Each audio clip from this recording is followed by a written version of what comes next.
large framed glasses. They're the book with a mind like molasses. Giants and goblins from his fingertips spurt, trekking through stars with an old geek spurt.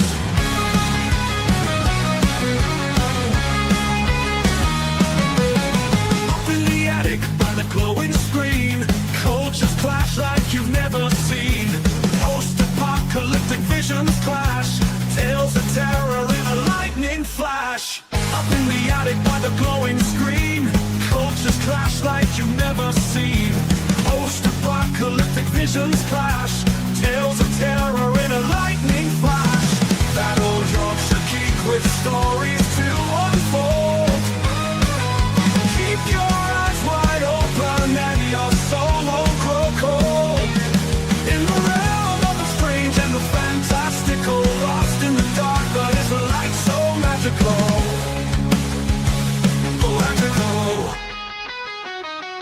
Whispers of Lovecraft in the dead of night. Spaceships, sorcery, shadow fright. Dungeons deep and castles grand. Tales of might from this England land. That old Yorkshire geek with stories to unfold. Keep your eyes wide open and your soul won't grow cold. In the realm of the strange and the fantastical, lost in the dark, but it's a light so magical. Magical.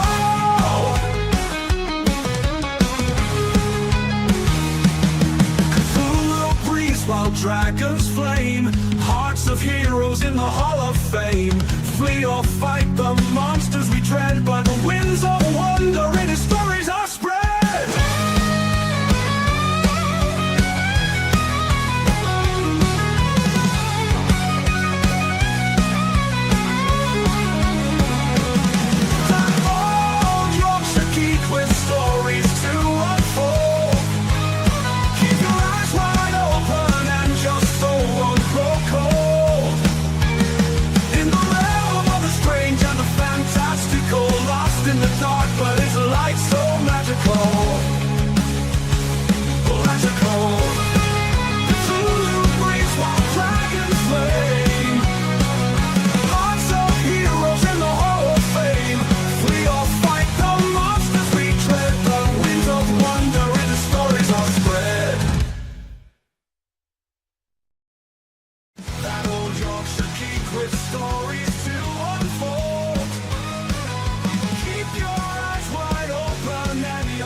Hey up, it's Steve from the Old Yorkshire Geek, and welcome to a kind of impromptu live news stream.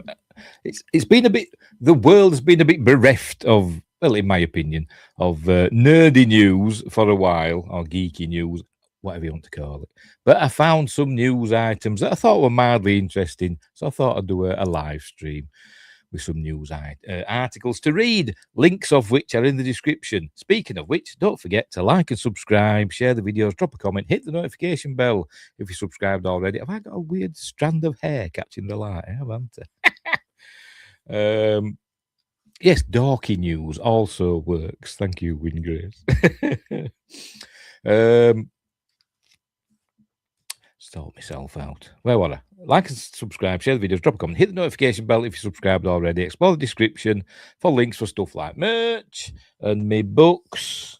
I can't be bothered, they're under there. Amazon Kindle and paperback. Underneath me comic. I bought a comic yesterday. I said I was going to the other day. I said I'm going to buy a comic. I did. I bought it, 2000 AD. Yeah. First comic I bought in a store. You know, it's off the shelf for, I don't know, 40 years. It's a long time. So since the 80s. I bought the odd comic from, like, you know, from a Comic Con and stuff like that. But not a brand new comic off the shelf. So there we go. I'm ready yet. Anyway, what else? And links for social medias and all that stuff. Spotify, Patreon, become a member, get early access videos and exclusive videos and all that cool stuff.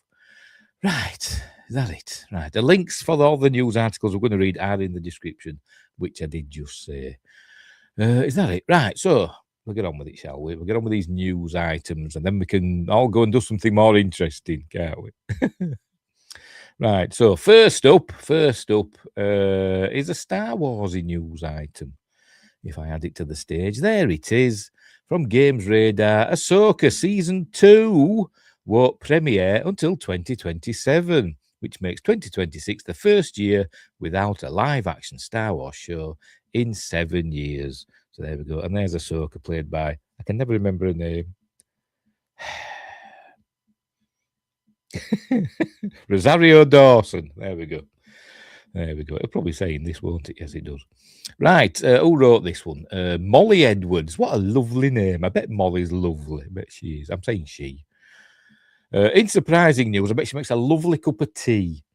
In surprising news, Ahsoka Season 2 won't arrive until early 2027. The Star Wars show was previously expected to release in 2026, which Lucasfilm even seemed to recently confirm. Follow the link if you want to learn about that. Is that too small? Shall I make that bigger? Make that bigger. Is that too big now?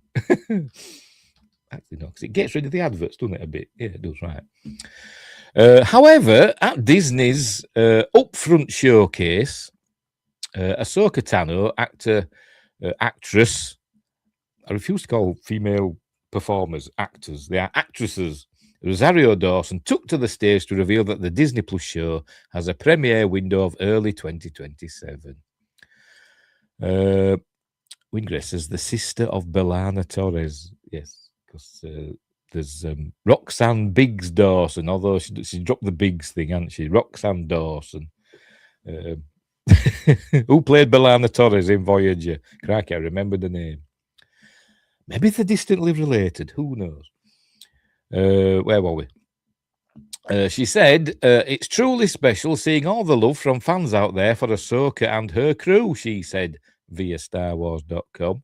I can tell you this season the battles are bigger and the stakes are higher, and we cannot wait for you to see. I bet they just swap them over again. Remember in Season 1, spoilers, some people went from the Star Wars galaxy into another galaxy, and then people came from that galaxy into the Star Wars galaxy. They just swapped over. So do you think they'll swap back in Season 2? Season 1 wasn't great. It started off okay. I didn't mind the first episode, but it kind of went downhill. She dropped the Biggs when she dropped the Ma. Oh, was she married to Casey Biggs? Is that where that Biggs comes from? So there we go. I think you've actually told me that before. I think. Anyway. Did I read that bit? I've forgotten. I'll start again. Those in attendance were also treated to a sizzle reel featuring space battles, lightsaber fights, and Hayden Christensen's Anakin Skywalker. They keep rolling him out, don't they? Presumably in more flashbacks, I imagine. Ahsoka's new... Well, it's going to have to be, isn't it? Ahsoka's new release window means that 2026... Saying that, though, you never know, because Filoni invented his... I forgot what they call it now. His time travel stuff, didn't he? That weird place that's outside space and time. I forgot what they call it. Anyway, Ahsoka's new release window means that 2026 will be the first year since 2019 without a live-action Star Wars show. Yes, somehow Anakin returned.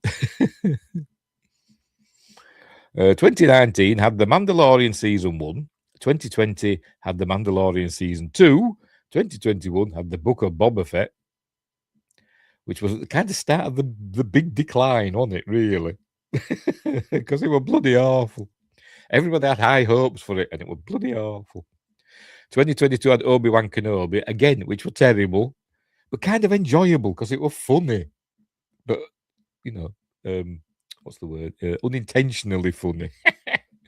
With Obi-Wan Kenobi. But anyway. And Andor, 2023 had The Mandalorian Season 3, which wasn't great, and Ahsoka, again, which wasn't great. Andor were good, by the way. Season 1 of Andor, though, was boring. It was. Because a lot of people called it Andor, but it was still good. It was still interesting. Anyway. 2024, The Acolyte, absolutely terrible. And Skeleton Crew, which were okay, but no bugger watched it. But anyway. And 2025 had Andor Season 2, which again was good, but could have been better, in my opinion, but it was still good. He rolls up in the end credit of Season 2, takes off his hood, takes his hood off. Now that's pod racing. That was the young. They get the age him down. I can't speak. CGI age him down to Jake Lloyd age. Won't put it past him. But this year has already seen the release of the animated Maul Shadow Lord, which I quite liked. I quite liked that one. While the Mandalorian and Grogu, and not a lot of people though. I'll say a lot. Some people didn't like it because they saw it as diluting Maul, which they kind of did. They kind of did dilute Maul, kind of showing him as a broken being. But I suppose that was the point, wasn't it? Anyway. And spoilers, Vader were in it and didn't have a single line of dialogue. Don't know why. Anyway, I know Dave Filoni said something about it, but I don't believe him. While The Mandalorian and Grogu, the first Star Wars movie in 7 years, is hitting the big screen imminently, which I won't be going to see at the cinema. First Star Wars film at the cinema, I won't be seeing on opening day. So there we go. I'd like to go see it, I just won't be able to. But never mind. Next year, meanwhile, we'll also see the release of Star Wars Starfighter, which I think more people are looking forward to because it's Ryan Gosling than The Mandalorian and Grogu. If they'd called that something else, a lot of more people might have been more interested, to be completely honest, because The Mandalorian and Grogu doesn't say anything to the average moviegoer, does it? Should have called it something else. Anyway, right. At Star Wars Celebration 2025, Dave Filoni revealed that Ahsoka Season 2 would feature a showdown between Admiral Akbar and Grand Admiral Thrawn. And the behind, what sort of showdown? I imagine they mean like a fleet battle, like Thrawn's fleet against Akbar's fleet, like, going at it, like sailing ships of old, capital ships. I imagine that's what I think when I see that. Not a showdown as them fisticuffs. Yeah, slap battle. Like that. That sort of slap battle. Or maybe a Yo Mama battle. I forgot what I want now. And a behind closed doors first look of sorts teased battles across different galaxies and giant evil droids. Oh, right. Plus, Christensen himself revealed he would be returning, while Rory McCann, taking over as Balin Skull from the late Ray Stevenson, was also confirmed.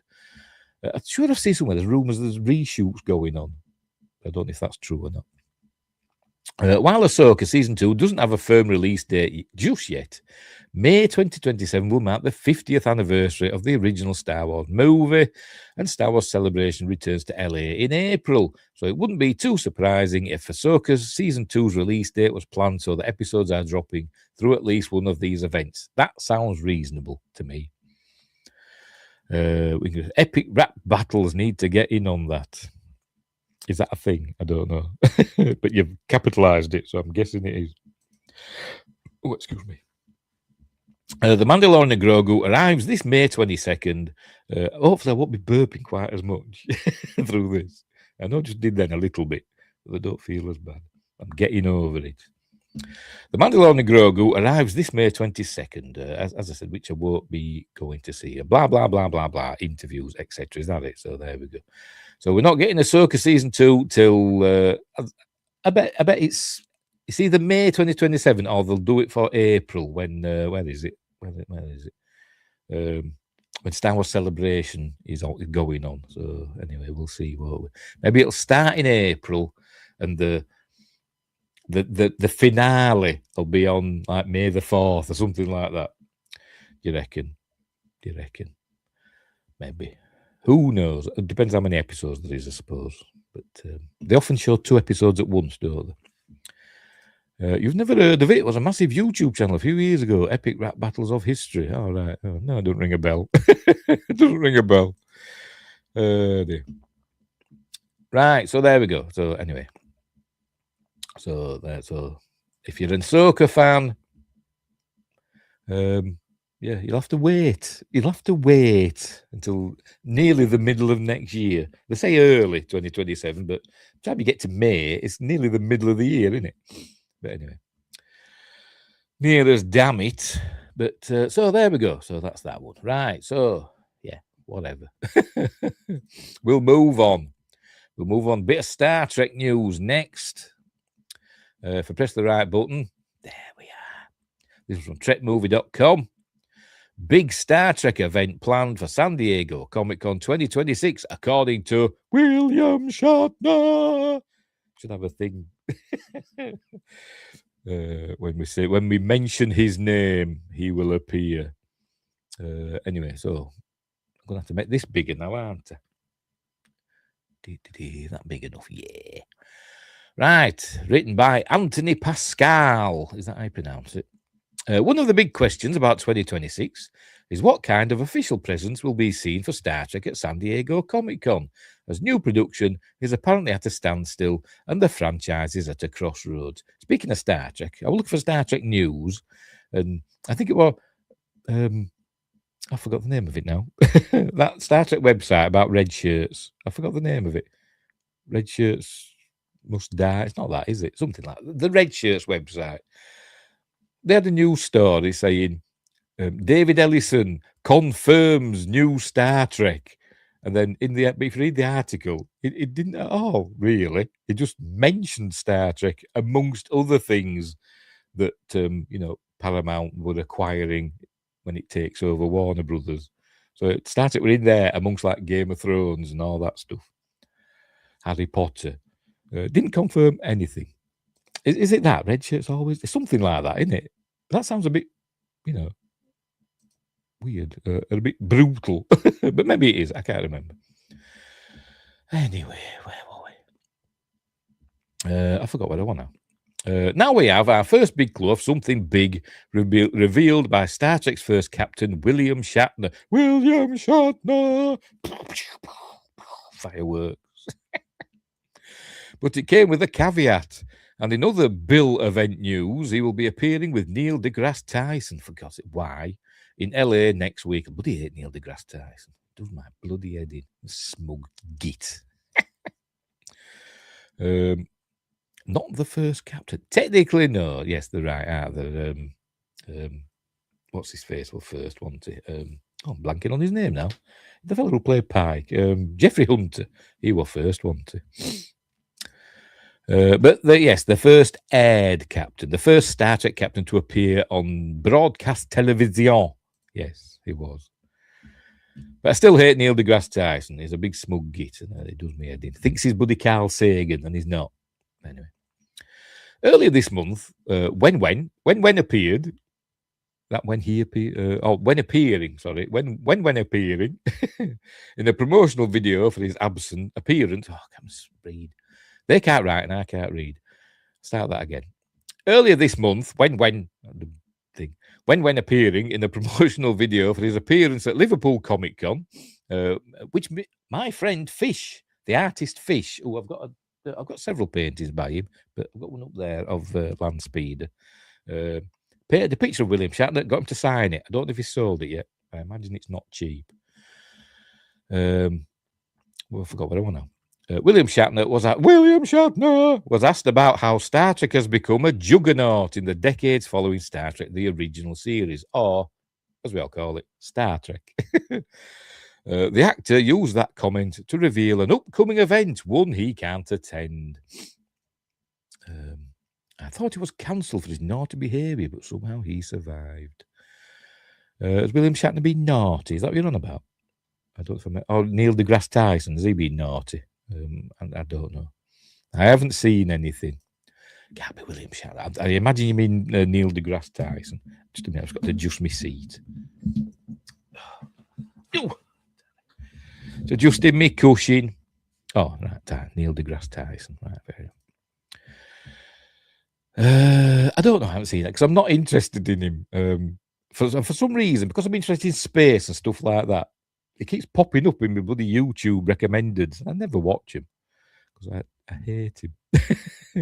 Anyway, where were we? Oh, wow, William Shatner speaking. It's a juggernaut for... I can't do an impression of him, by the way, or anybody else. It's a juggernaut for the ratings and number of shows. Yes, in fact, there's... What do they keep repeating themselves for? In fact, there's a meeting in San Diego at a big convention in San Diego where a lot of people go. A lot of programs go to promote themselves. And on a Saturday night, there's a big Star Trek event, bigger than a regular convention. I mean, all the shows. There ain't any at the moment. I imagine they mean all the past ones. And they've invited me, and I can't go because I'm busy. And it's too bad. I'm sorry about that. Okay. It's clear Shatner is talking about San Diego Comic-Con, the world's largest pop culture convention. Is it, though, now? I'd heard, like, MegaCon's taken over it. And I can't remember where MegaCon is. Is it in Florida? I've heard that MegaCon is now the biggest, but I could be wrong. Hang on. Wingray says he had lots of those inappropriate to women allegations at one point. Oh, right. Fair enough. I'd not heard anything. Everybody in the public eye seems to get those, don't they?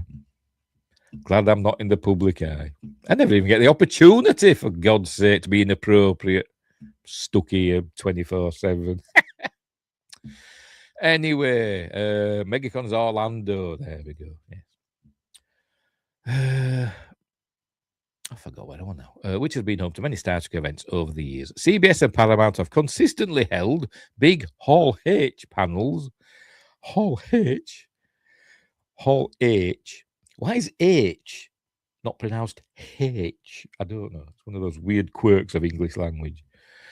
On Saturdays at San Diego Comic-Con for the last decade, the big 50th anniversary panel back in 2016 included the announcement and reveal of Star Trek Discovery, with that terrible bloody the Discovery coming out of that asteroid, that like space dock asteroid. It looked awful. It looked awful then.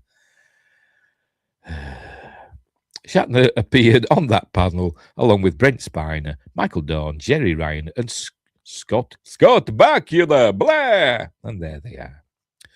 And some bloke there. And Jerry Ryan looking glowing there. She is, but she always does. It sounds like there is a big event planned this year to celebrate the 60th anniversary. By the way, I went to a 50th anniversary Star Trek convention in Birmingham, the UK, not Alabama. And it was really good. And I got a photo with William Shatner and George Takei. My good friend Marie paid for me to get a photo op with George Takei. It was a cool day, and I got lots of autographs, spent a fortune. Excuse me. I forgot where I was again. I'd get sidetracked. It sounds like there's a big event planned this year to celebrate the 60th anniversary, and this event will bring together stars from various Star Trek series. A lot of S's in that, wasn't there? Together on Saturday, July 25th.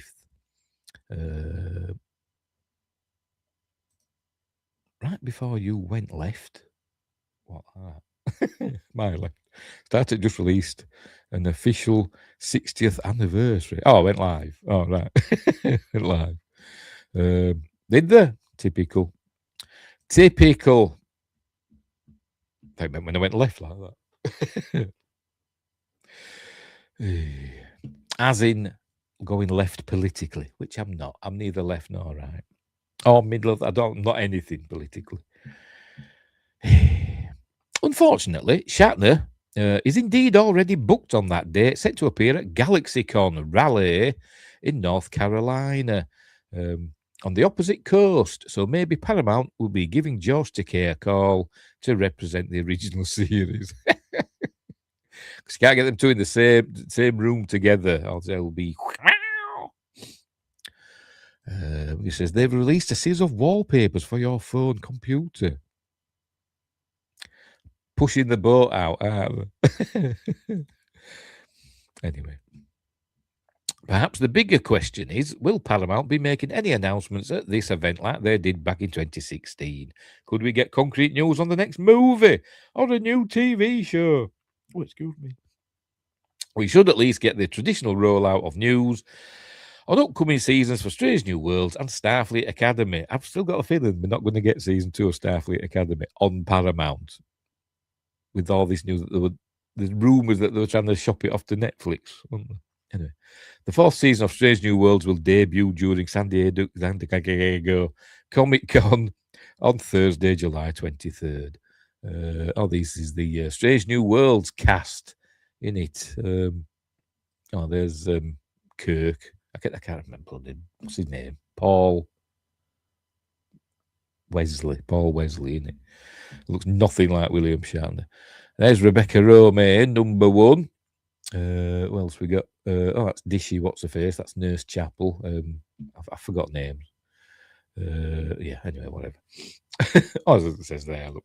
Who the hell's Bella Shepherd? I'm guessing that's Bella Shepherd. Who does she play? Don't know. Don't forget Walter Koenig. I don't know. What about him? have I said something? Anyway. Where were we? Wild Bill. That's half Strange New Worlds and half Academy. Bella Shepherd is Genesis. Off Starfleet Academy. Some of these off Academy. There must be then, mustn't there? Is he off Academy? Yeah, he is, isn't he? I think he is as well. He's the Klingon, isn't he? Yeah. So it's a mix up, isn't it? Jess Bush. There we go. Dishy Jess Bush. Anyway, whatever. They only mentioned Kirk and Sulu. Yeah. I guess yes. There's only them left, isn't there? There's only Kirk and Sulu and Chekhov left now, isn't there? Is it? Have all the rest passed away now? Is that it? I'm trying to think. It is, isn't it? There's only 3 left. Bloody hell. Anyway, right, where were we? While Bill can't make it to San Diego Comic-Con this summer, he will be on stage at the Saban, I don't know, Theatre in Beverly Hills on Tuesday, May 19th and Wednesday the 20th. He has joined up with renowned scientist Neil deGrasse Tyson, renowned, I suppose he is, for a 2-night The Universe is Absurd event, or is it absurd, which promises to have the pair explore where science and the human experience collide. Shatner and deGrasse Tyson, I mean, just the name does me head in, have formed, just call yourself Neil Tyson or Neil deGrasse, whatever. It doesn't even, you can't even call it a double-barreled name because they don't have a hyphen. Have formed a friendship in recent years, which resulted in Cosmos Confidential, Bill and Neil's excellent bromance. An audiobook released in February, based on an open-hearted conversation steeped in wonder between them. Whatever. They are continuing the conversation live on stage at the Saban Theatre event, which promises to also be unscripted. Yeah, I bet it is. Making each night a different experience. Tickets, blah, blah, blah, blah, blah. Oh, look, you can see their chemistry there with him that's been fired. Is that it? So fair enough, right? So I wonder what they're going to plan then for San Diego Comic-Con, what this big Star Trek event is. We will see. Hopefully it's something interesting and cool. Bill just loves churning things out. And he does, yes. He keeps himself busy, doesn't he? He keeps himself busy. Didn't he have a scare recently? Did he fall off something or something happened to him, didn't it? And he ended up in hospital, I think, didn't he? Or whatever. But he's fine. Anyway. It will most likely just be having a bunch of prior casts together. Maybe so. But he said everybody's going to be there, didn't he, from all the series.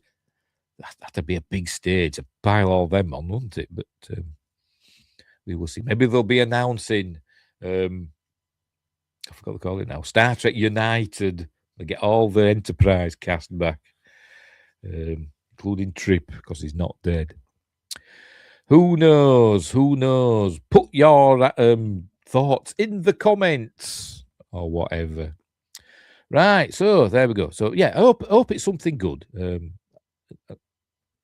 It could be, like I said, it could be a movie, it could be a new series, or it could just be a celebration on stage, getting lots of them together and saying, thank you for 60 years of Star Trek. Thank you to all our fans.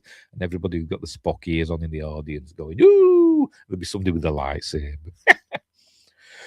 Dear.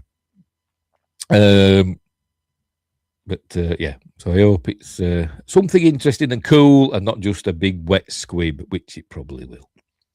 I don't think they can announce anything for 2 years till this merger actually happens, but that's my cynical take. Yes, you big cynical thing. They can announce stuff and it might not happen. I mean, they're always announcing things, aren't they, that never happen. So maybe we'll get something like that. Will Alex Kurtzman be there? That's the question. If Alex Kurtzman's there, then we know he's safe, don't we? Maybe.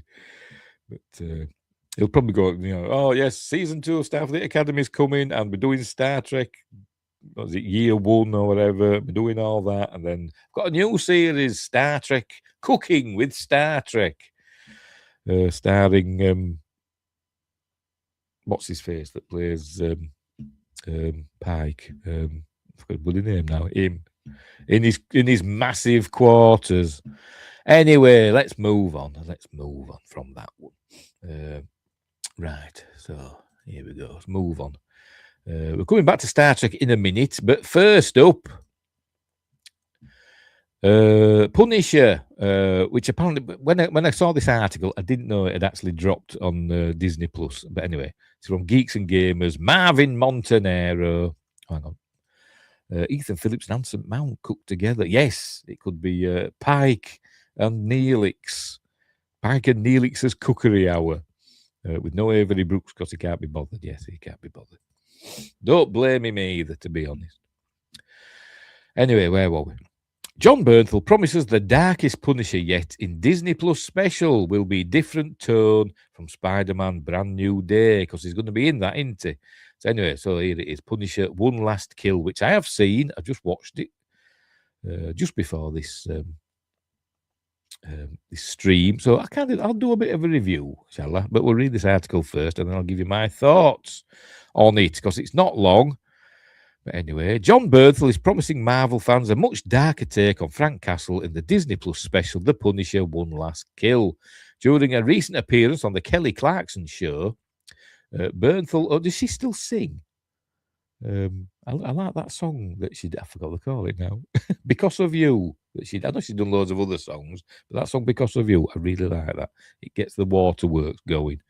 Anyway, during a recent appearance on the Kelly Clarkson show, Bernthal opened up about returning to the character, helping shape the project creatively and bringing Punisher back into the Marvel Cinematic Universe ahead of his appearance in Spider-Man Brand New Day. Don't forget, he was in season 1 of Daredevil, wasn't he? Daredevil Born Again, whatever the hell it's called. He was in season 1 of that. Briefly. He didn't really do anything, though, did he? And I think not mention it, but show that, because in that he had like a big wall full of photographs and news clippings and all that stuff, like his wall of stuff to do in that Daredevil season, Born Again season 1. And at the beginning of this Punisher One Last Kill, he rips all that down. So that's the connection. Anyway, he wasn't in season 2. That was a big part of season 2, but I haven't bothered to watch it. I haven't watched Daredevil Born Again season 2. I haven't watched it because I've heard it's rubbish. So I haven't got round to watching it yet. Anyway, but I don't know. I don't know if he's in it or not. I don't know. According to Bernthal, the upcoming special leans heavily into the emotional and psychological side of Frank Castle. Whilst discussing the project, Bernthal described the story as the deepest exploration of the character he has done so far. And there's a link for, I don't know, for something. But we've got Beardo and Steph and Epic Mike, and is that X-Wing 5 down there? So this is probably Geeks and Gamers Daily from last Wednesday, I imagine. I don't know. Because today, Beardo wasn't on it, because I watched it. Anyway, I think it's going to be the most psychologically complex, the darkest version of the Punisher that you're going to see, Bernthal said during the interview. I wouldn't go that far. He first appeared as Frank Castle in Netflix's Daredevil before leading his own standalone Punisher series for 2 seasons. His portrayal quickly became one of the most popular live-action Marvel performances during the Netflix era. Yes, I enjoyed Punisher on Netflix and Daredevil as well. The actor returned to the role recently in Daredevil Born Again, which marked his official reintroduction into Marvel Studios' continuity. Bernthal also revealed that he was personally involved in developing the story for the Disney Plus special. I wrote a lot of it, the actor explained. And remember, it is a special. It's like 40, I don't think it's not even 45 minutes, like 43 minutes or something like that. I don't know. It's a one and done. So it's like, I don't know. I want to watch now thinking, I wonder if it came around like that. Remember that Deadpool proof of concept thing that Ryan Reynolds did, and the director, I forgot his name now, Tim, whatever he's called. They did that proof of concept thing for Deadpool, didn't they? That leaked. I thought, yeah, but it's something a bit like that. He says that we could just do a quick thing with the Punisher in it. Anyway.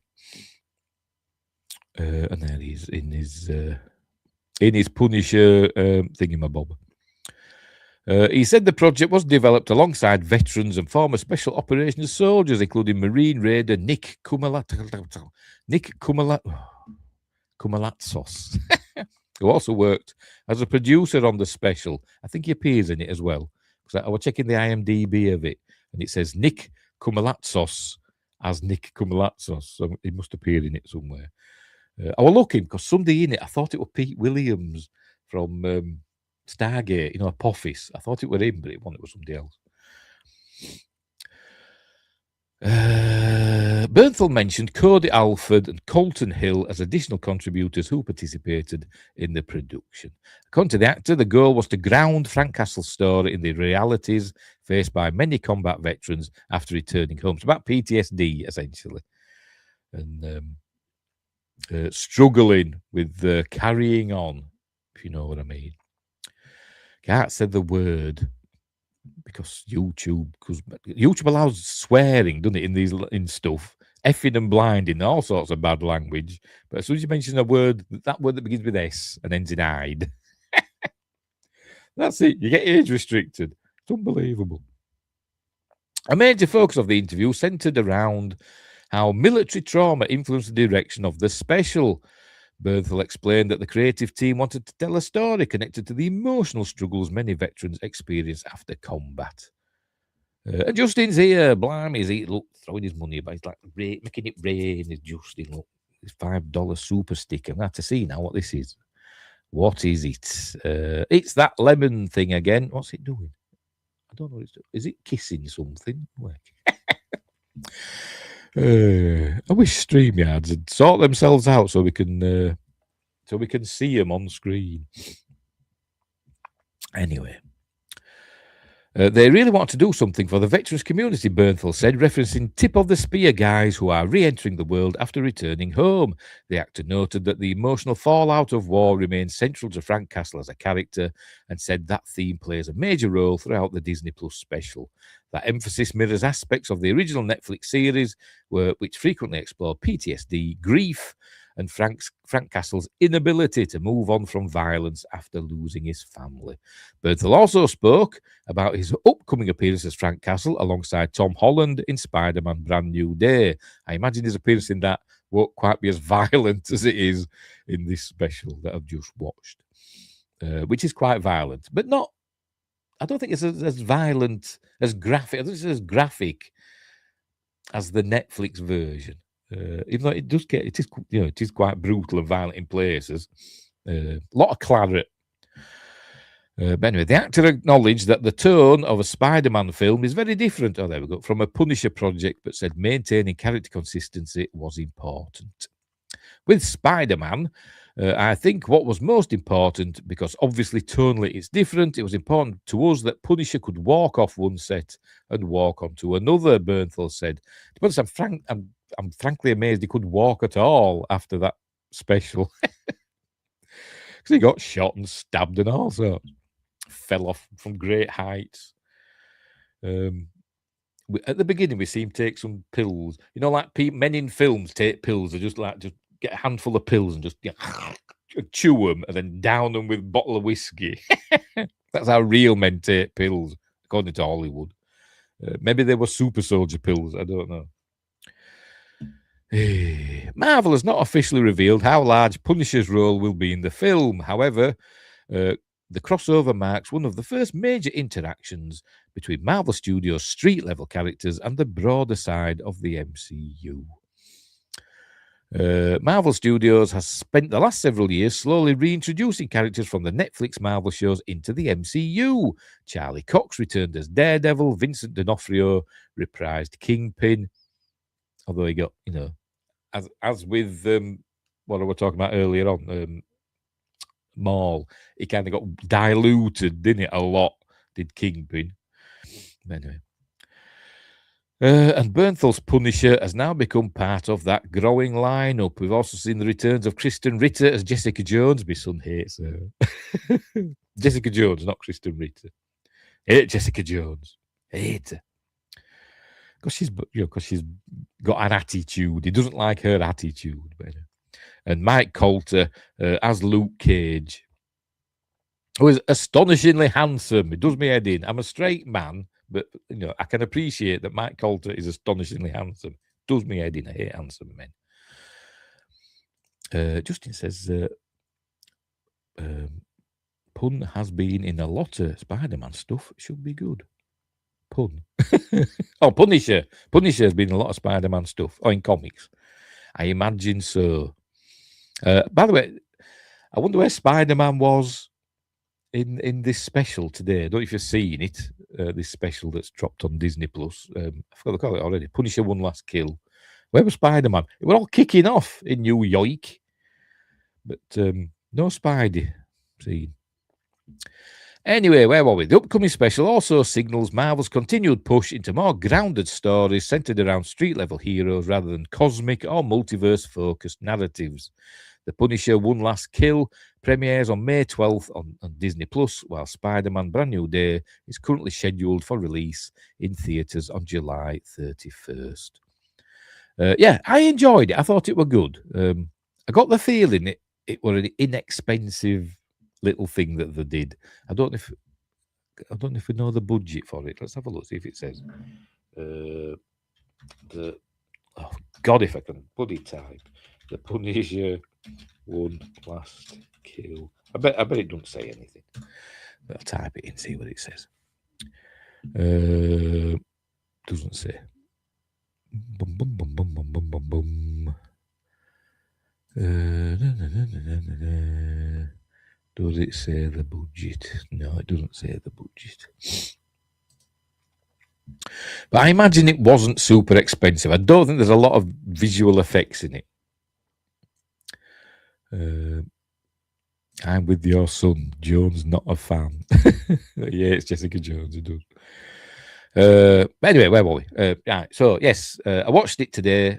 Punisher One Last Kill. And it was all right. I didn't mind it. It's a bit of a slow start. I thought, get on with it. The first part of it is brooding. It rips down all his photos and things off his wall. It's like his, his business, his unfinished business that he had to do. He ripped, so he wasn't doing that. And he visited the cemetery to see the graves of his family, and then he keeps having hallucinations of his dead comrades and his dead family, particularly his daughter. And spoilers, by the way. And he's wanting to Minecraft himself. Why have you got to say that? I don't know, but that's apparently the term you have to use now to Minecraft yourself. That's what he's planning to do, but then he doesn't, and so he goes back home, and then we'll also learn that a crime family has been eliminated by the Punisher, except for one of them. Don't know why I left one alive. I don't know, but this woman, whose name I've forgotten, May, something like that. And she arrives saying she's put a hit out. She's put a contract out on the Punisher, and at the time that her son died, because he killed all this crime family, her kids and her husband, and at the time her favourite son were killed by the Punisher. That's when the contract happens, and she's told all the bad people in New York where he lives. So they're all going to turn up at his house, well, his apartment, at 6:47 p.m., which they do. And it all kicks off, and it's a bit like The Raid or Judge Dredd. Not Judge Dredd, Dredd, the one where they're just in the building. It's that sort of thing. He's fighting his way through corridors and rooms and stuff. And it's good, and it's good. And then he falls off the roof. There's one clip that a lot of people are saying is CG, and it could be. It looks like really bad CG, but I watched it like today, and I thought, maybe it's not. Maybe they did actually throw a man onto like an air vent or whatever. But it looks like PS2 quality CG. Anyway. So it says, Daredevil was excellent. The Punisher was good. On another note, The Boys has me mad. Has it got you mad? I've watched it today, latest episode of The Boys. For all its faults, I quite enjoy it. Anyway. So yes, he's got to fight through all this stuff. New York, or that area of New York, I don't know where it's supposed to be in New York. It's basically erupted in crime because of the vacuum left by the death of this crime family, the Gnutchis or whatever they're called. And people just being murdered in the streets and all that. But by the end, everything's okay and stuff starts calming down because the Punisher's back. So there we go. And I did quite enjoy it, to be honest. But yeah, it was all right. But like I say, it was short, and I did get a feeling it didn't cost that much to make. I don't think there's loads of visual effects in it. There'll be some, obviously. I think there's a lot of CG blood and stuff, and maybe that shot that everybody's joking. See if I can find it. I don't know where it'll be. Might it be on X? Somebody might have put it on X. Let's have a look. Bear with me. Who might have put it on X? Maybe Gary from Nerdrotic might have put it there. See if it pops up just in my feed. Oh, there we go. There we go. Yes, Nerdrotic put it up. Right, so we'll go to this one. There we go.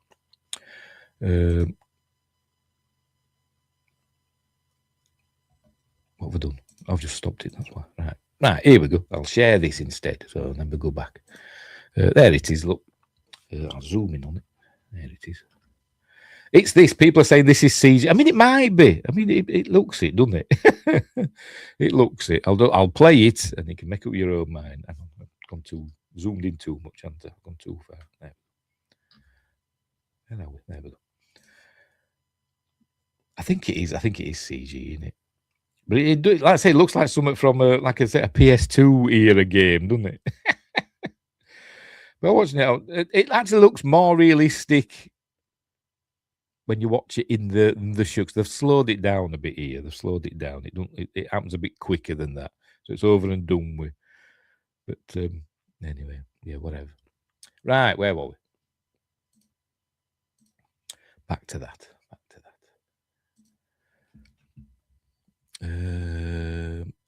Sorry, Wingrace. Haven't watched the new episode, so don't spoil it, of The Boys. I won't say anything. Neither will Justin. Mad because of the story, or did they do some BS? Oh, they're always doing BS, aren't they? Did like the episode, though. I have a beef, says Justin, with parts of the story, and they're wasting time. The last episode is going to have to be perfect. Is the next one the last one? Oh, crikey. Is there just 8 episodes in this season? Anyway, so there we go. Anyway, so yeah, I did enjoy Punisher. One last kill. But if it had been like more than 45 minutes, it might have had time to get rubbish. But they didn't have time to get rubbish. They got on with it. So give it a look. It's on Disney Plus. Or is it on Hulu in America? I don't know. Whatever. It's on Disney Plus over there.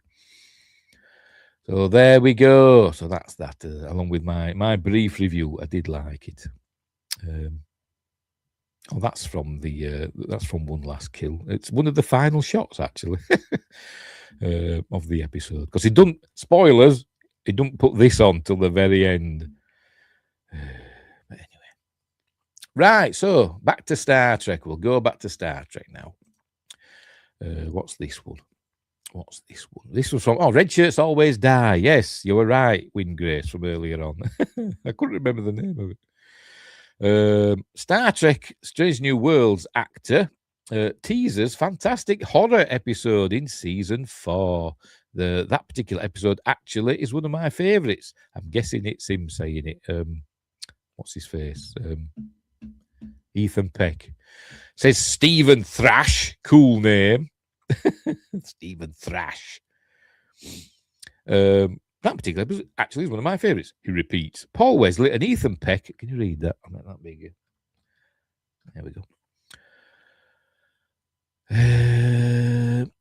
Paul Wesley and Ethan Peck joined co-stars Rebecca Romaine and Celia Rose Gooding in Mexico City for the 2026 Comic-Con experience, CCXP, to promote Star Trek Strange New World Season 4 and unveil the show's teaser trailer. Has that been on YouTube yet? I don't know.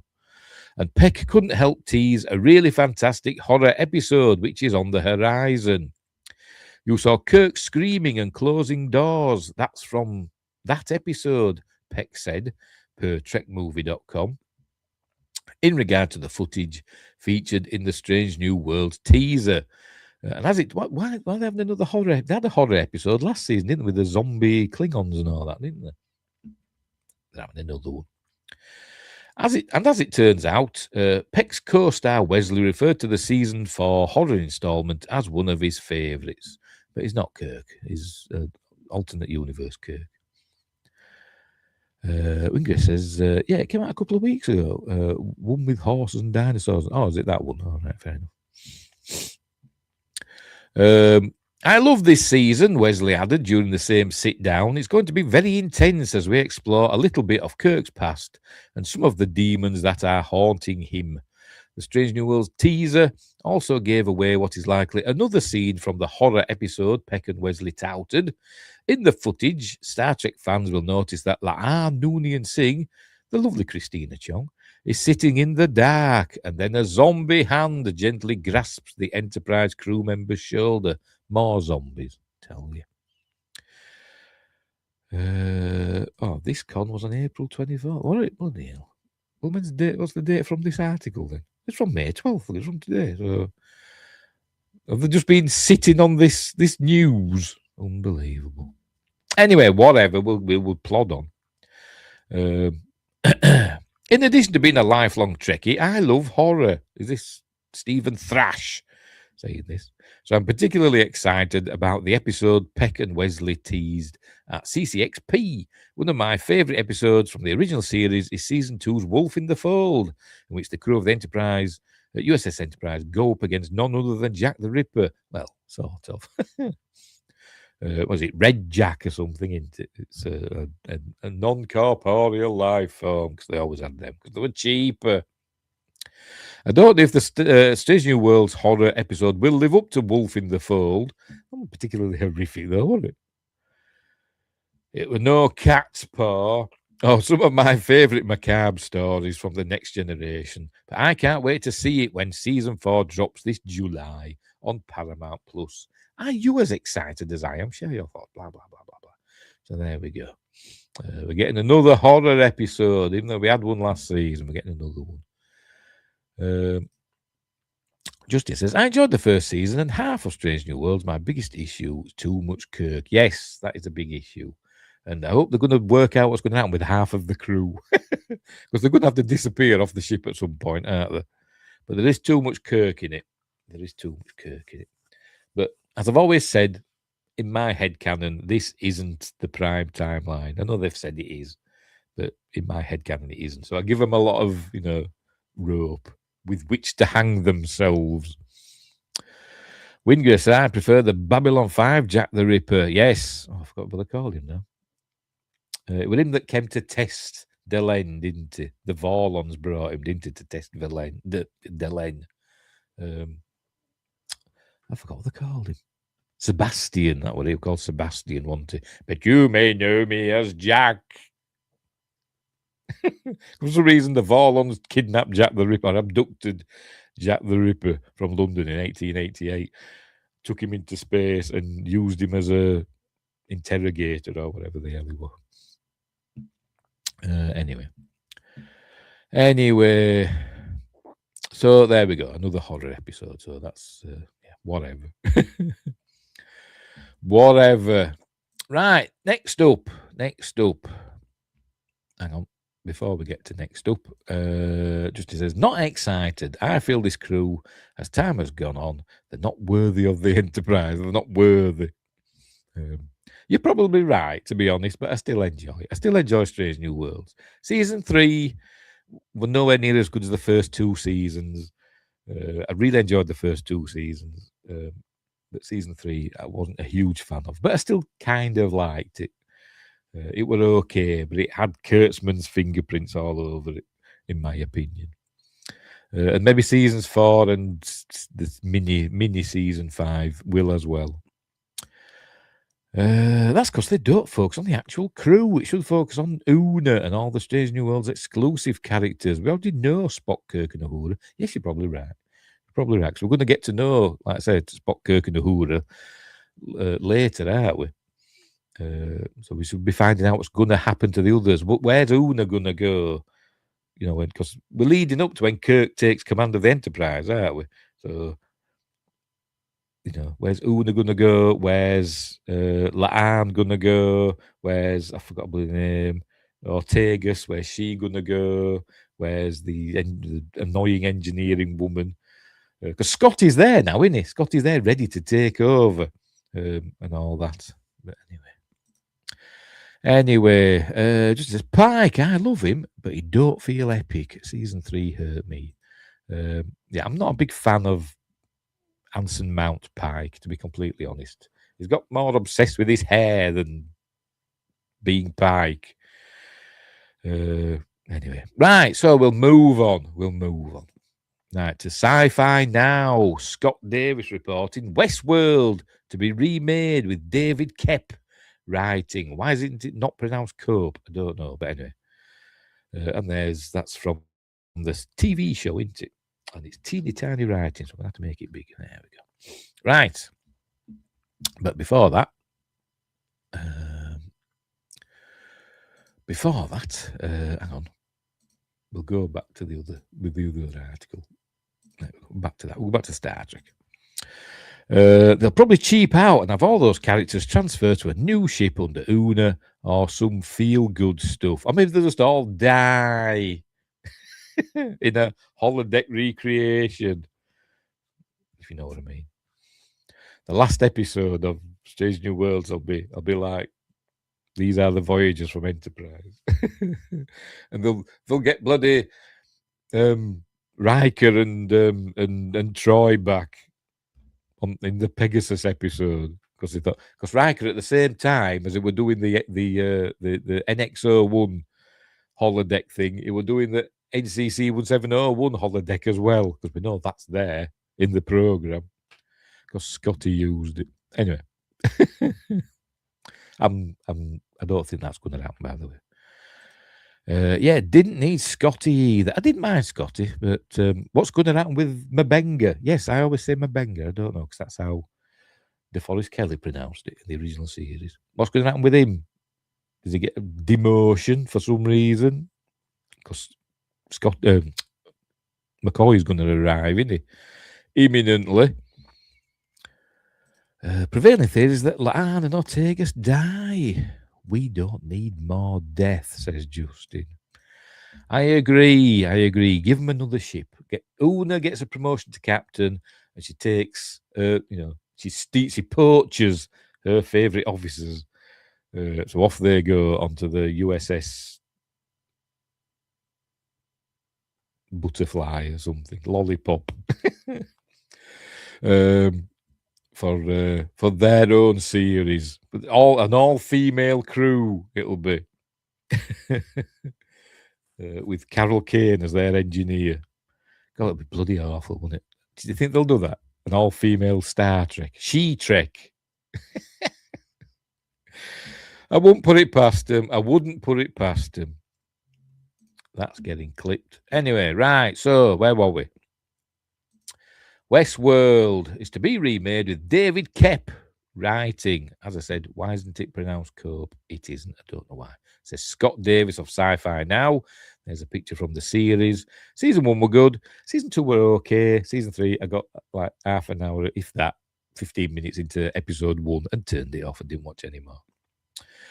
Acclaimed writer David Kep is diving back into the world of Michael Crichton again, with word that The Scribe is set to tackle another of the legendary writer's works, namely his sci-fi masterpiece Westworld. Oh, actually did Jurassic Park, didn't he, David Kep? Westworld, which were a Michael Crichton book. Namely his sci-fi masterpiece Westworld in a new big screen adaptation of the story. Kep, who worked with Steven Spielberg on both Jurassic Park and the Lost World Jurassic Park. Just a minute. Based on Crichton's novels, has been chosen to write a new version of Westworld for Warner Brothers Pictures, which would mark the third remake of the story. Initially released in 1973, which Crichton wrote and directed, and it's one of my favourite films. I love Westworld. It's really, really good. The film starred Yul Brynner, Richard Benjamin, and James Brolin. Yul Brynner taught Richard Benjamin how to shoot a gun without blinking. He did. Wingrace says, going back to Star Trek, bet they would ask Chapel to join the all-female crew, but she stays for Spock. Yes, she would, yes. And they'll have... I don't know. But anyway. The film was released by MGM, but the rights are now with Warner Brothers, the same studio who were behind the television series. That ran on HBO between 2016 and 2022. This series, which won multiple awards and was critically acclaimed, was the brainchild of Jonathan Nolan, brother of Christopher Nolan, and I think that's his wife, Lisa Joy. Is that Jonathan Nolan's wife? I think it is. And was based on Westworld and its sequel, Future World, which wasn't as good. The film Future World wasn't as good, but it was interesting, and that led on to Beyond Westworld, which was a short-lived TV show, which was interesting because that was kind of like a conspiracy thing, which started in Future World, where a baddie guy was replacing like politicians and stuff with robots that he could control. Anyway. The show starred Evan Rachel Wood, which, you know, said, why call a girl? Why give a girl a boy's name? Michael Burnham, Tessa Thompson, Ed Harris, Aaron Paul, Jeffrey Wright, Tandy Newton. I'm not going to say Tandy Way Newton. Tandy Newton, Ben Barnes, however you pronounce that, Sizday Babette Knudsen, James Marsden, and Anthony Hopkins. The story is about an adult fantasy park that allows moneyed guests with a hankering for the Old West to go up against a coterie of robots wielding 6 guns. The vacation turns nightmarish when a crack-shot robot malfunctions and starts drawing down on guests. For real. That's happened in the film, didn't it? The series were a bit more, you know, I'll say timey-wimey, wibbly-wobbly, because it were up backwards and forwards, wasn't it? You didn't exactly know which time period you were watching half the time in the series. So it was a bit more complex for the series than the movie that it were based on. That were more straightforward. There wasn't only Westworld in the movie. There were medieval world and Roman world as well, wasn't there? And it showed stuff kicking off there as well. In those other parks. Kep has a big film release this summer, Disclosure Day. I'd forgot about that, actually, which opens on June 12th, not long, and sees him re-team with Spielberg once more. Indeed, Empire suggested something interesting. Spielberg has said he's making a Western very soon. Could it be this, as Westworld is a sci-fi Western? Interesting. So is it going to be a Spielberg phenomenon with Kep writing? Interesting. So I look forward to that because I think I've liked all of David Kep's stuff that I've seen of his, pretty much, including his directorial effort. I'm a blanking on it. Stir of Echoes with Kevin Bacon. But anyway, so there we go. Westworld. Going to have another Westworld movie. So I'm guessing it'll be more straightforward than the series were. 'Cause I said the series were quite complicated. It was tricky keeping up with what were going on, to be honest. Until it all came together by the end, you know, and everything was explained. But and you knew who were who and all that. But up to there, you know, but it was still amazing. It was really good for season 1. Anyway, I even drew a picture of Evan Rachel Wood, the bit where you see at the first, and a fly walks across her eye. Her eyes open, a fly walks across because she's a robot. Switched off. Anyway, Justin says Stir of Echoes is excellent. Yes, it is. I haven't seen it for a long time. Wigan says I have a hunch it will flop though. This Westworld film. Oh, right. Okay. Winggrace is in a very glasses half empty mood today. Bless him. Anyway, so I look forward to that. And is it going to be a Spielberg movie? That would be exciting. It would for me anyway. So there we go. Right. Let's move on to the next thing.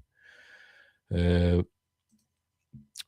We're sticking with sci-fi now, I think. Yes, we are. Hang on. But before we do, Winger says, I don't think general audiences are going to be that interested in another Westworld film. Maybe not. Maybe not. It depends how it's marketed, I suppose, doesn't it? But if Spielberg gets behind it, that'll give it a push, won't it? Because people will just go and watch a Spielberg film, won't they? Like this Disclosure Day, you'd think nobody being a film about UFOs. Who gives a monkeys about you? And the title doesn't help, does it? Disclosure Day. It's not exactly what they're talking about. Not exactly exciting, is it? But I still think that'll still do okay. And I'd like to go see it at the cinema, but I won't be able to because I can't go to the cinema anymore. But never mind. Yes, he does. Winggrace sounds like an angry berry. He does.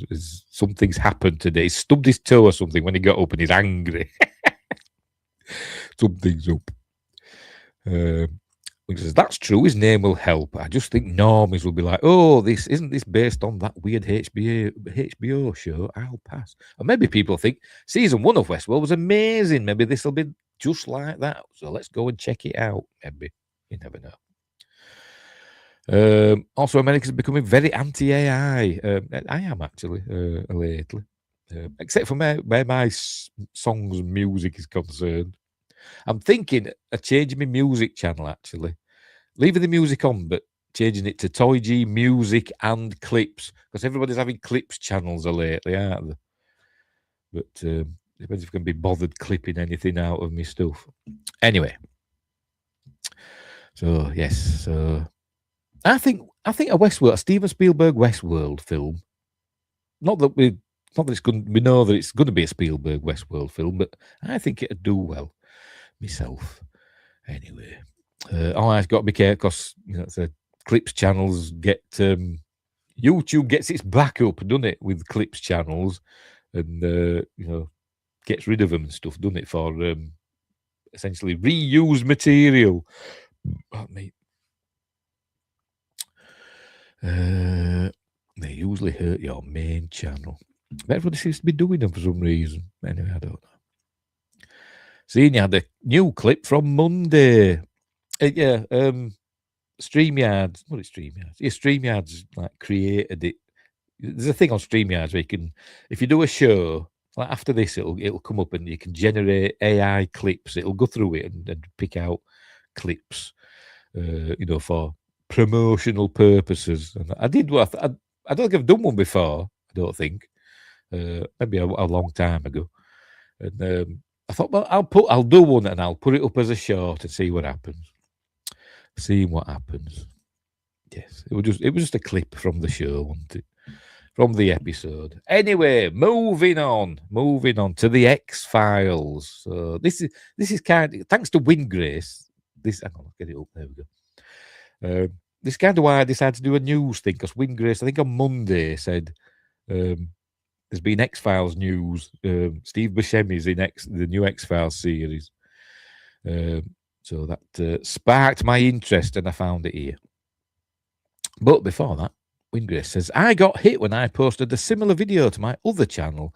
My views have been down on both channels ever since. Could just be my poor content there. Well, that's what happens with me, is my poor content. I hardly get any bloody views. But you see some channels, it does my head in as YouTube. You see some channels that just put any old rubbish on their channels and they get like thousands and thousands of views in a few hours. And I'm watching, I'm thinking, why? I mean, there's some channels where you think, yes, they've earned these views. They put a lot of work into it, and it's it's entertaining and cool and all that stuff. But some of them, I think, why are people watching this? Obviously, I'm not interested in whatever it is, but a lot of people are, and maybe I'm just rubbish. Anyway, where were we? Oh, right, X-Files. Right, so here we go. Yes, it's from Sci-Fi now again. Scott Davis again is busy chap over there, isn't he? Anyway, Amy Madigan and Steve Buscemi among the X-Files guest stars. The truth is still out there for Ryan Coogler. I'm not really looking forward to it, to be completely honest. I think it's going to be I'm going to think it's going to be racist. I'm going to say it. I think it's going to be racist. I think it's going to be, because they're just flipping it, and they're going to make it's Ryan Coogler, so it's going to be white man is bad and all that stuff. But anyway.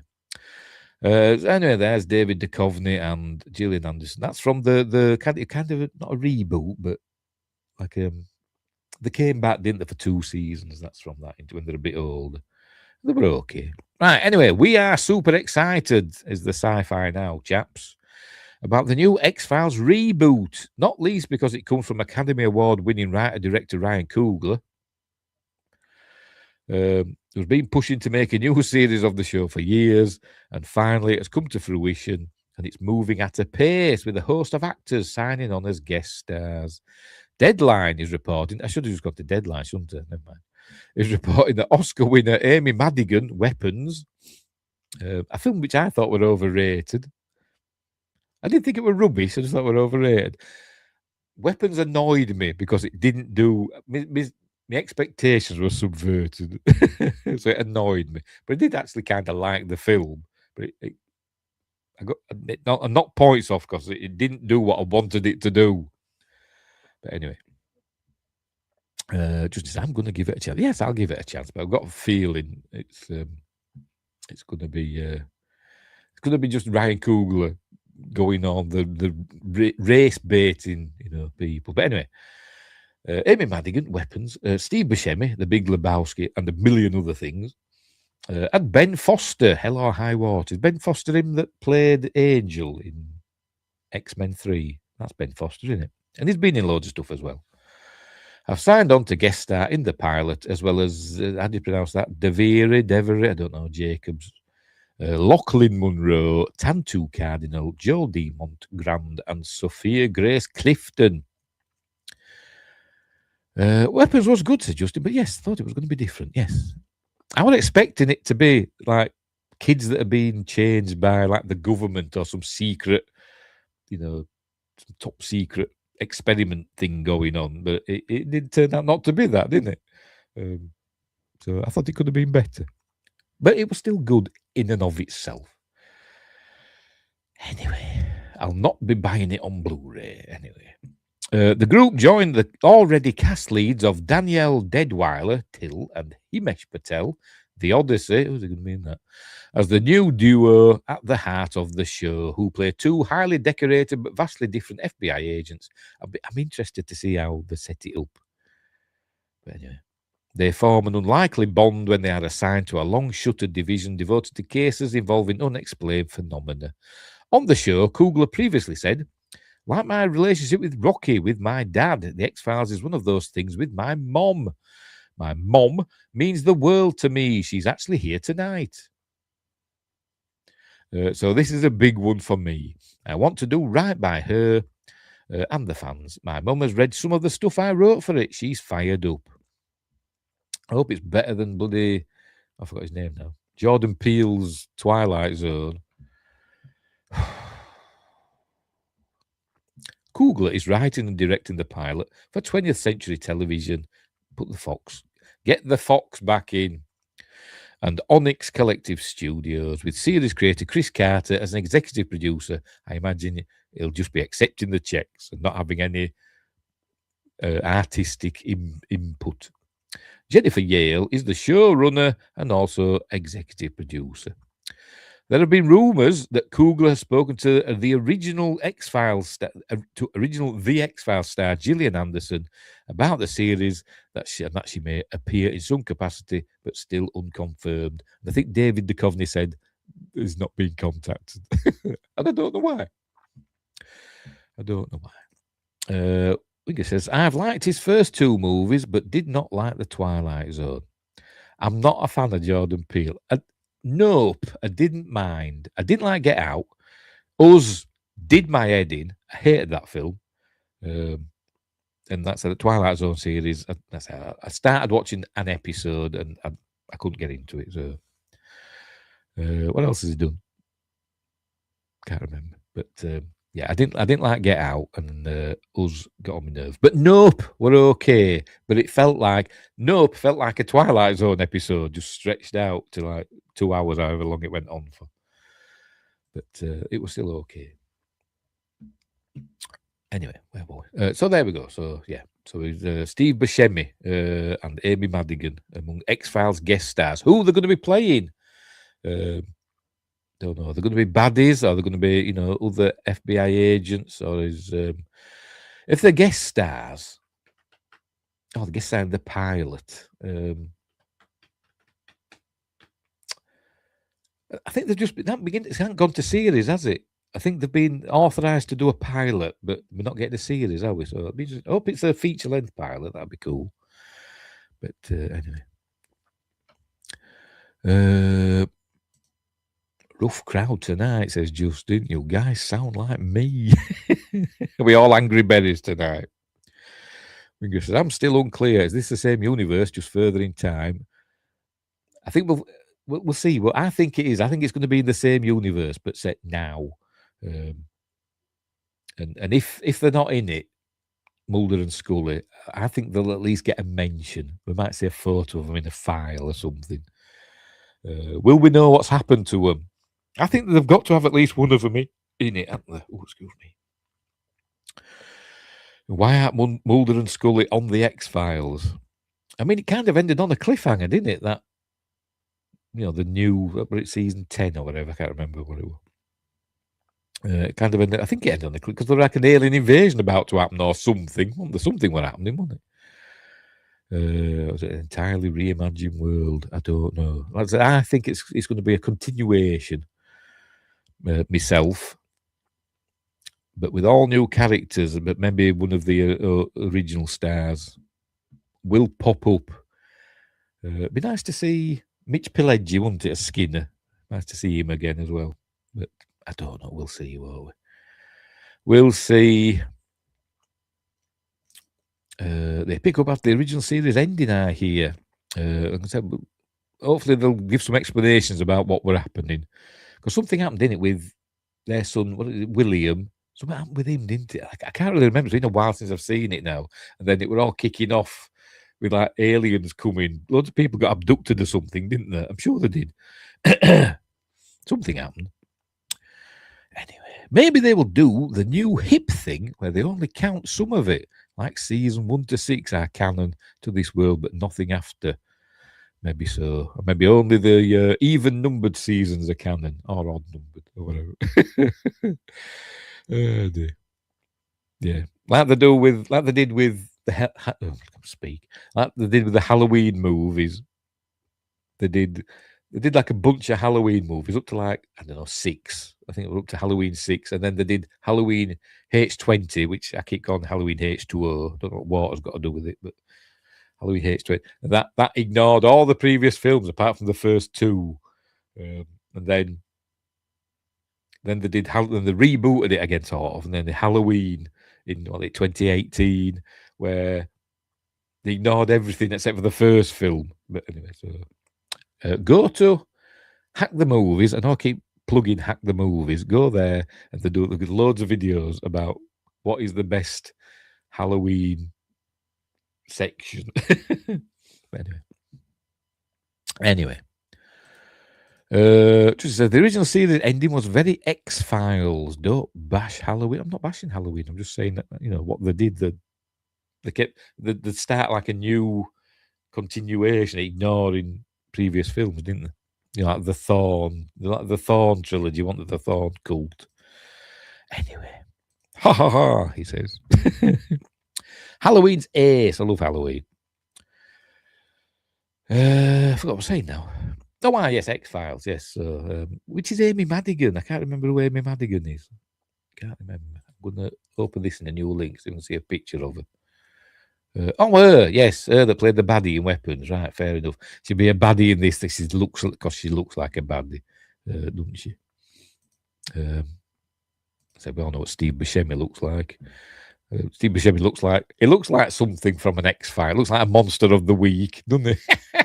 Will he be playing the Fluke Man? The return of the Fluke Man. That's my favourite episode, maybe. No, it ain't. My favourite episode is Ex-Cops. I love that one. Anyway. Right, so we'll move on. Right, what's next? Lucasfilm. Right, here we go. Share this tab. On the direct now, Sam Hargrave reports Lucasfilm wants to redeem Star Wars' most wasted sequel trilogy hero report. Star Wars reportedly has plans for one of the sequel trilogy's most underutilized characters. I'm guessing they're on about Finn. I'm guessing. It's their own silly fault, but anyway. One of the most underutilized characters from the Star Wars sequel trilogy may be getting a redemption arc at Lucasfilm in a future project. I'm very done. There's no denying that Disney's sequel trilogy received mixed reactions, with some going as far as to beg for its decanonization. And there's rumours that it's not going to be decanonized, but there's rumours that Lucasfilm and Disney are going to move away from it. It's still there, but we're just not going to talk about it. But anyway, going back to X-Files for a minute, I like the inbred family episode, Home, that wasn't it? Most scared the heck out of me. Yes, that was a good one, that. With mother under the bed on the little tray that pulled it out. But yeah, that was scary. Revenge of Rose. Is that what this is going to be? This the unutilized character. Where is she? There isn't a picture of her either. No, I can't see her. My brothers are not X-Files fans, but they love that one also. It is a good one. Is Home. Yes, Home. Yes. That's how I love X-Cops.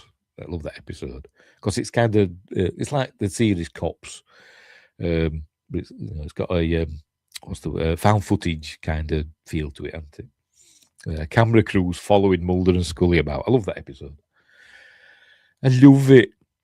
I might actually look for it tonight now when I go to bed. Put Disney Plus on and seek out X-Cops. I think it's season 6. I think I could be wrong.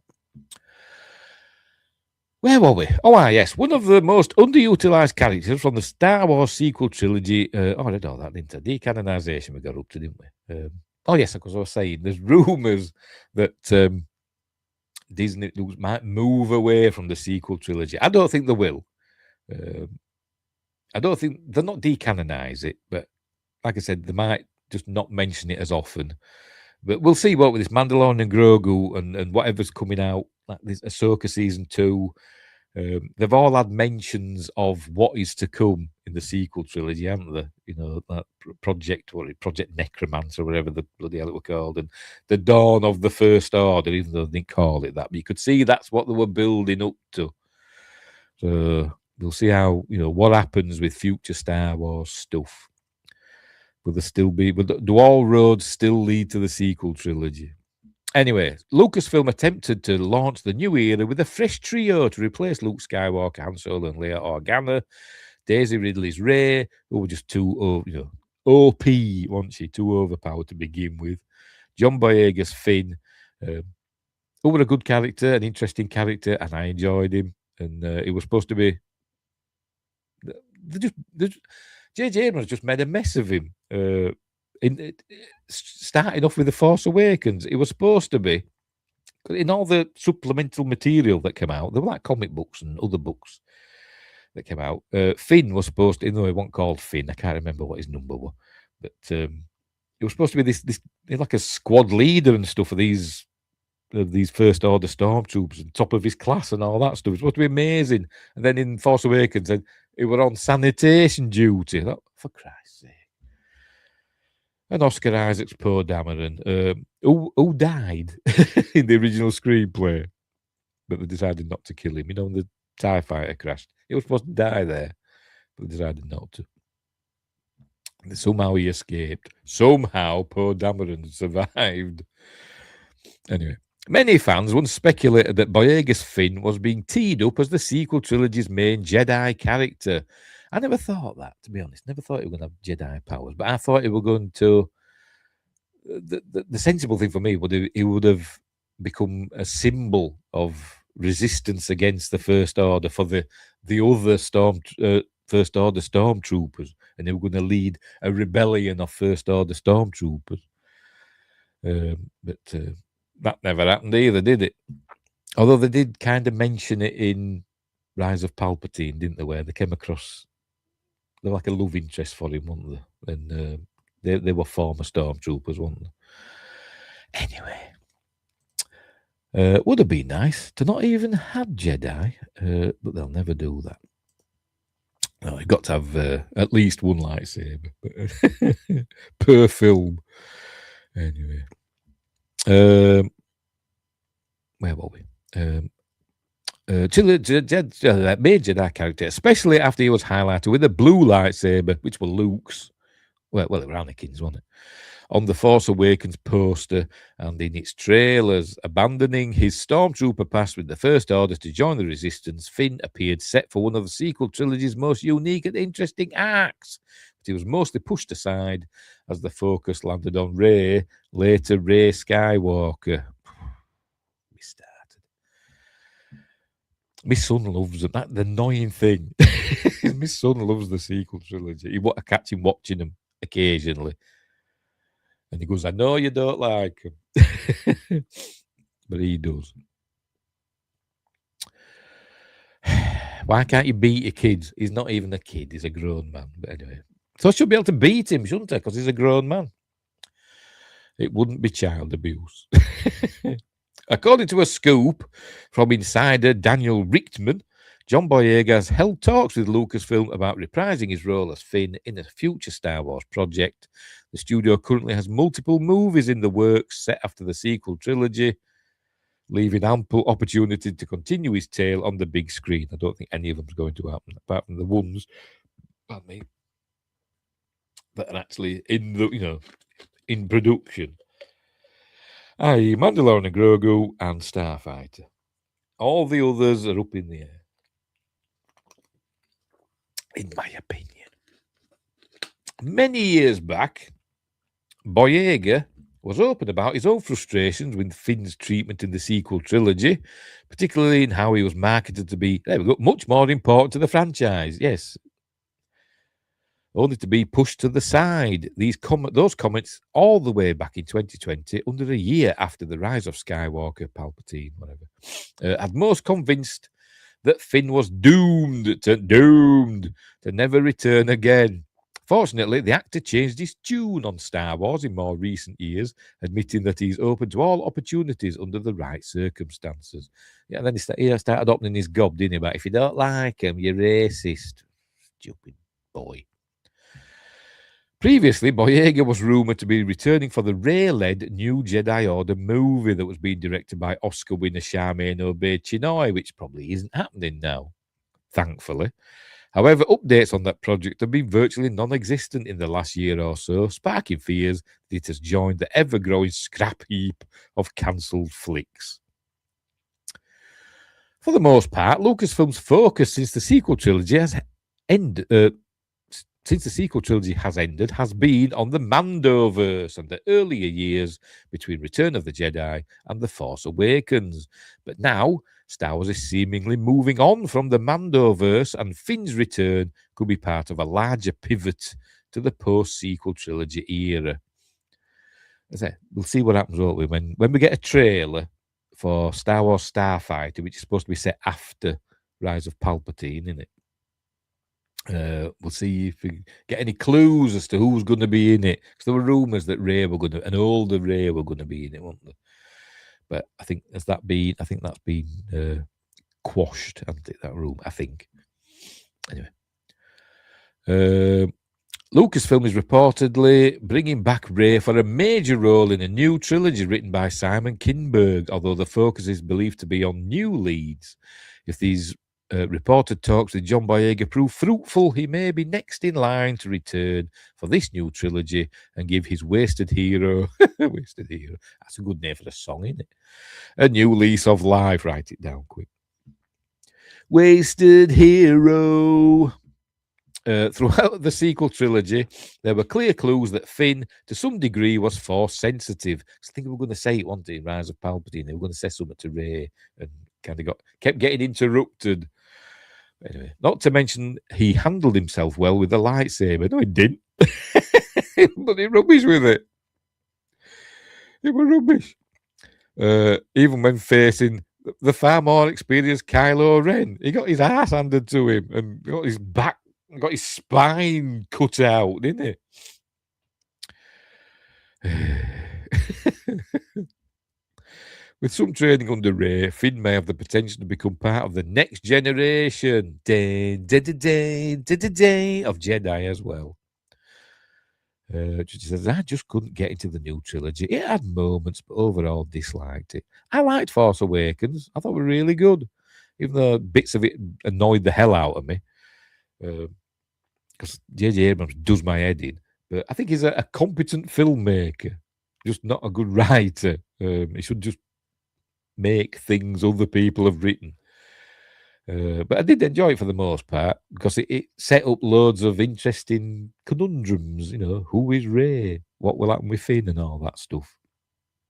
Who was Snoke? What was his tale? And then the films after that, it just got all thrown in the bin, didn't it? Because the bloody idiots. Anyway, where were we? But that is all speculation now, as these are merely rumoured talks for now, and even if they work out, Lucasfilm will have to get one of The Rise of Palpatine sequels off the ground for Finn's return to happen. Fortunately, the studio will explore that era for the first time since 2019 next year in Star Wars Starfighter, although that is a more standalone flick starring Ryan Gosling and a new cast. Oh, is that it? Right, there we go. Yeah, I wouldn't put money on him coming back, but you never know. Never say never, but I wouldn't put money on it. Justin says, he's not impressed. Not impressed. Neither am I, to be honest. I think they should move away from the sequel trilogy. You know, even if they don't want to. Yes, what about Rogue Squadron, says Win Grace. Yes, I forgot her name. I think it's super hot. Patty Jenkins. There we go. The Patty Jenkins Rogue Squadron. I think that's done away with, isn't it? Along with the Charmaine Obaid-Chinoy and the Simon Kinberg, Taika Waititi. He was supposed to have a film, wasn't he? Who else? James Mangold. What's happening with this Star Wars film? He's supposed to have the Rise of the Jedi or what? Birth of the Jedi, whatever. You know, set thousands of years in the past with James Mangold. We haven't heard anything from that either, have we?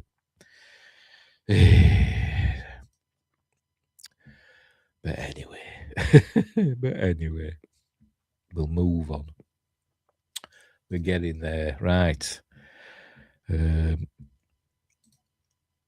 Rings of Power. We're at Geeks and Gamers again. Alex Gerzo, is that how you pronounce it? Thingy. Rings of Power Season 3 gets a release date and a new picture of Sauron. And there's Morphed Clark as Galadriel and Charlie Vickers as Sauron in Lord of the Rings, The Rings of Power, which is not good, is it? To be honest, it's not good. Well, I don't hate it. That's the odd thing. I don't hate Rings of Power, and I should, because I love the Lord of the Rings movies. And I should hate, because it is, you know, it is it's terrible, isn't it? It really is bad. I mean, she's awful. I mean, she's nice to look at and stuff. She was good in. I can never remember the name of the film. Saint Maud. Don't sound right. She's in like a kind of a horror film where she played like a nurse or a like a house nurse or whatever, looking after this woman that thought she was possessed by a demon, and she was basically going mental in the film, and it has a really shocking ending. A good end, but anyway, she was good in that. Right. Anyway, this fall, the past or autumn. By the way, I found out fall. They used to use the word fall in England. There you go. I found out recently. I've been watching a channel called Lost in the Pond. I don't know if you know it. Hosted by Lawrence, who's an Englishman who has lived in America for 18 years now.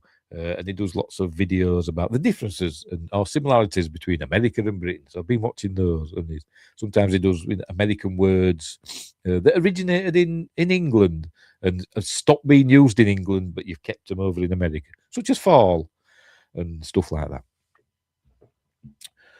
that. That's where I get most of the facts I've used against you. All right, okay.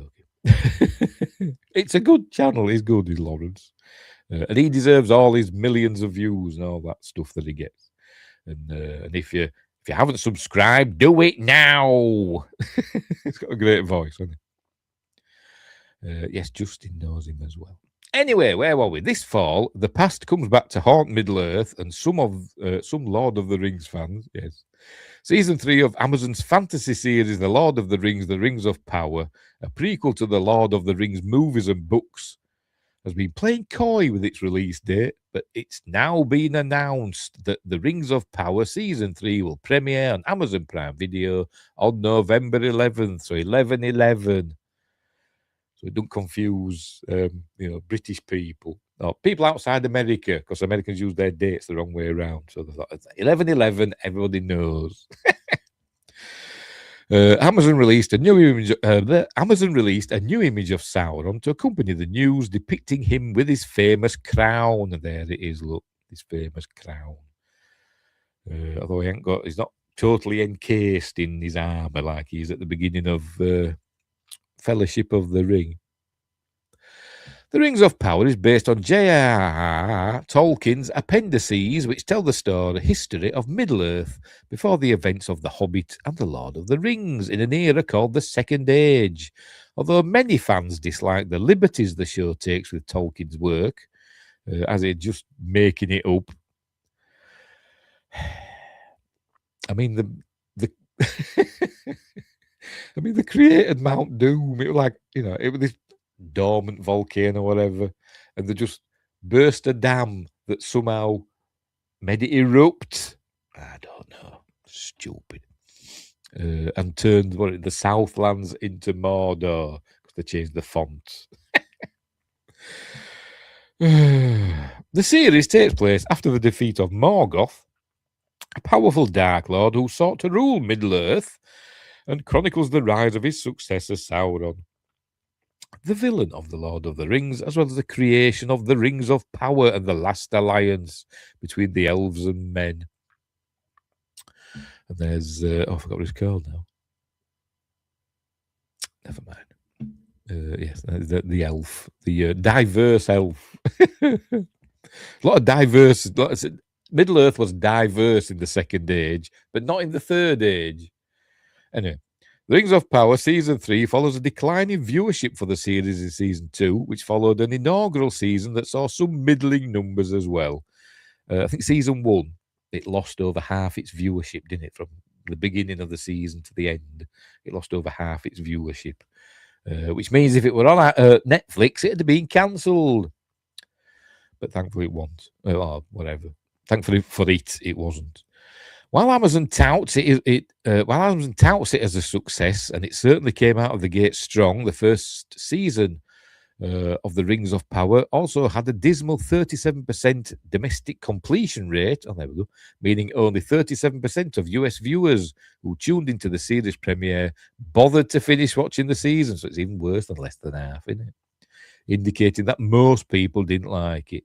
There's I can never remember the names of these cats. She's a dwarf, isn't she? With no beard. Although I think did they start putting like fluffy bits there?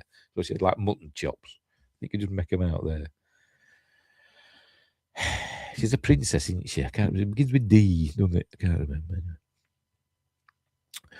The loss of its audience is unsurprising. Oh, she also claimed, I'm the first dwarf woman to be shown on screen, even though we'd seen them in the Hobbit films, particularly the first one. The loss of its audience is unsurprising, considering how popular Tolkien's work is and how unfaithful fans say The Rings of Power is to its source material. Before it premiered in 2022, the creative team behind The Rings of Power talked mostly about buzzwords like diversity and inclusion. With one widely mocked interview featuring hand-picked Lord of the Rings fans, the authenticity of whom many fans questioned. Yes, there was the one in particular. I can't remember because they were doing all that, getting excited when they saw my girl Galadriel or whatever. But anyway, and then they found out after. Somebody spoke to her afterwards, and she said she didn't even bother watch it series. She said she was more of a fan of something else, which I can't remember what it was. Yes, princess. Bloody princess is he? What you doing? She's gone up there. She'll probably want to go out. Anyway, Wingray says, devil's advocate, though, nobody ever goes back to look at how many people watched it 6 months later. I don't know. I think that is it the rule of thumb that get most of the viewers, sort of like after, when it first broadcasts or when it first appears, and then down the line they don't get as many, do they? I don't know. Anyway, so maybe it gets steady numbers regularly across the year. Maybe so. I don't know. But depends what the class is steady, or whatever, doesn't it? I don't know. Maybe so. I forgot what I want now.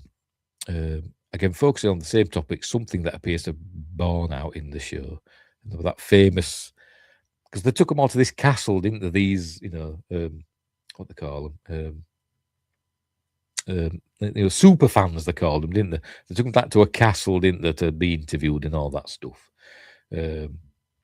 And it showed somebody in the background peeing against the castle wall, didn't it? Oh dear. We said, I doubt it, but I do know plenty of people wait these days and finally get to things well after it came out. Some people like to binge watch, don't they? They'll wait until the series is finished and then binge watch it. Once it's all there, they could just watch it episode after episode. So yes, maybe there is something about that. I don't know, but I'd imagine it gets most of its viewers, when it first appears. I imagine, but yeah, it might be steady viewers, as it goes. I don't know, but probably not enough to get it in the Nielsen ratings or whatever. Anyway, despite the clear rejection of the series, however, The Rings of Power Season 3 was a foregone conclusion, as are the next 2 seasons. I think they've got to make, 50 hours? They've got a contract to some, they've got to make 50 hours worth of content. So that's why they were saying, so they've had 2 seasons of 10 episodes. So that's like 20 hours or something, isn't it? Is it 50 hours? I can't remember. They've done like 20 hours, haven't they, or thereabouts.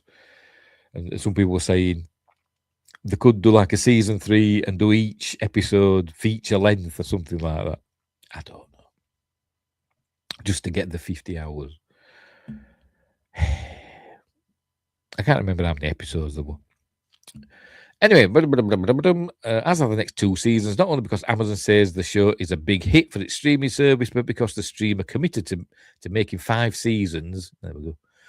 Yes, I think it was 5 seasons or 50 hours, whichever came first, of the series when it signed its deal with Tolkien's estate.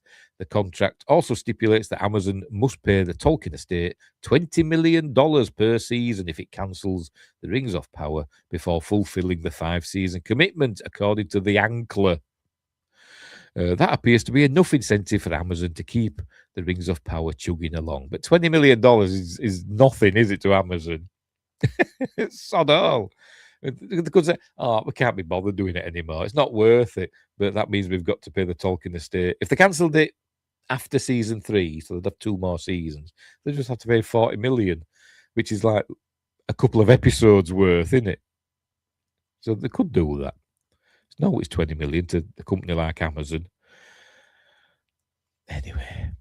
And it continues amid some harsh criticism, and not just from the Lord of the Rings fans. Forbes was biting in its assessment of the show during its first season, and the anchor piece quotes a literary agent who urges Amazon to just cancel the Rings of Power, despite the fee it will owe the Tolkien estate if it does, citing the massive budget, $20 million per episode in season 1, which has supposedly been reduced through tax incentives in other countries and the cost of acquiring the rights to Tolkien's work in the first place. But clearly, Amazon doesn't think cancelling the show is the better option, and the Rings of Power Season 3 will premiere on its November 11th release date, with Seasons 4 and 5 almost certainly following in 2-year intervals. Unfortunately, Tolkien fans who dislike seeing one of their favourite stories diminished can't be reassured that little, all be over soon. And there we go. So, yeah. I look forward to it because I kind of enjoy watching it, even though I don't think it's very good. And I do laugh at some of the stuff in it. But I still kind of enjoy it. That's me, isn't it? Like I say, that's like I like Strange New Worlds, even though, you know, sometimes that annoys me. But I still kind of enjoy it, and I do kind of enjoy Rings of Power. So does that make me a simp? I don't know. Or what is it? A shill. I'm a shill, aren't I, if I enjoy it? But I still don't think it's any good. Anywho, moving on. What's next? Oh, is this Stargate? Yes, it's a Stargate story. But it's from a while ago, but what the heck? If I get it up. She says, there it is, from Screen Rant. Who's written this one? Ben Sherlock. I bet everybody's always saying no shit to him. I bet they are in the office. I bet they do. Prime Video's Stargate revival is coming at the perfect time. And I know it's not a new article, but I wanted to do something about Stargate. This was the only thing I could find that were kind of new. And there's Mitch Pileggi as Colonel Stephen. I can never remember his bloody name. Windgrace will tell me in a minute. The commander of the Daedalus, however you want to pronounce it. Right, the space opera genre. Isn't that big enough? I'll make it bigger. How's me cat? You all right? Yeah, she's having some biscuits. Wingate says, no, it makes you a real person, unlike most other online people these days. Perish the thought that anyone have a freaking opinion of their own. Caldwell, yes, Stephen Caldwell, thank you. And thank you for the kind words. I'm just honest. If I like something, I'll say I like it. Where were we? The space opera genre has always had a tough go of it on the small screen. The visual effects required to bring a galaxy far, far away, drinking game,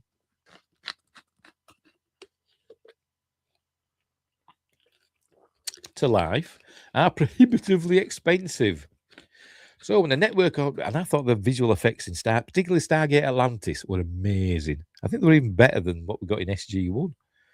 Some of the space battles in Stargate Atlantis are astonishingly good. Big screen, good. Anyway, so when a network or streamer does take a chance on a big budget space adventure, it needs to be a massive hit. I mean, it's that good. I have it in me. Hang on, where is it? This is from Stargate Atlantis, isn't it? This from the intro. That old Yorkshire geek with stories to unfold. Keep your eyes wide open and your soul won't grow cold. That bit there, before the end. That's from Stargate Atlantis, isn't it? Anyway, where were we? I've not finished. I'm just showing it as an example. Anyway. So in a network or streamer, I bet you wonder what were going on then, didn't you? Universe was too stylized. Yeah, the effects in the universe were good as well, but I don't think they were as good as in Atlantis. Yeah, it did have a kind of a, yeah, it did have a style to it, didn't it? I still like the look of the Destiny going through, well, faster than light. Didn't go through hyperspace. I still can't work out which were faster, hyperspace or FTL. I don't know, but anyway. And if I know it's probably been explained, but why didn't if it's FTL, why wasn't the time dilation going on? Anyway, but that's universe.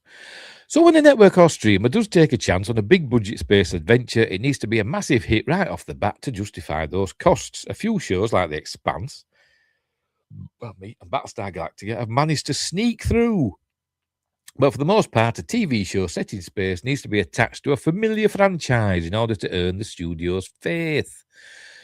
Disney has been pumping out Star Wars shows like it's nobody's business, apart from this year, with a couple of genuine hits. And Andor wasn't a hit, though, was it? Andor the Mandalorian. Yes, the Mandalorian was a hit. Andor wasn't a hit. No bugger watched Andor.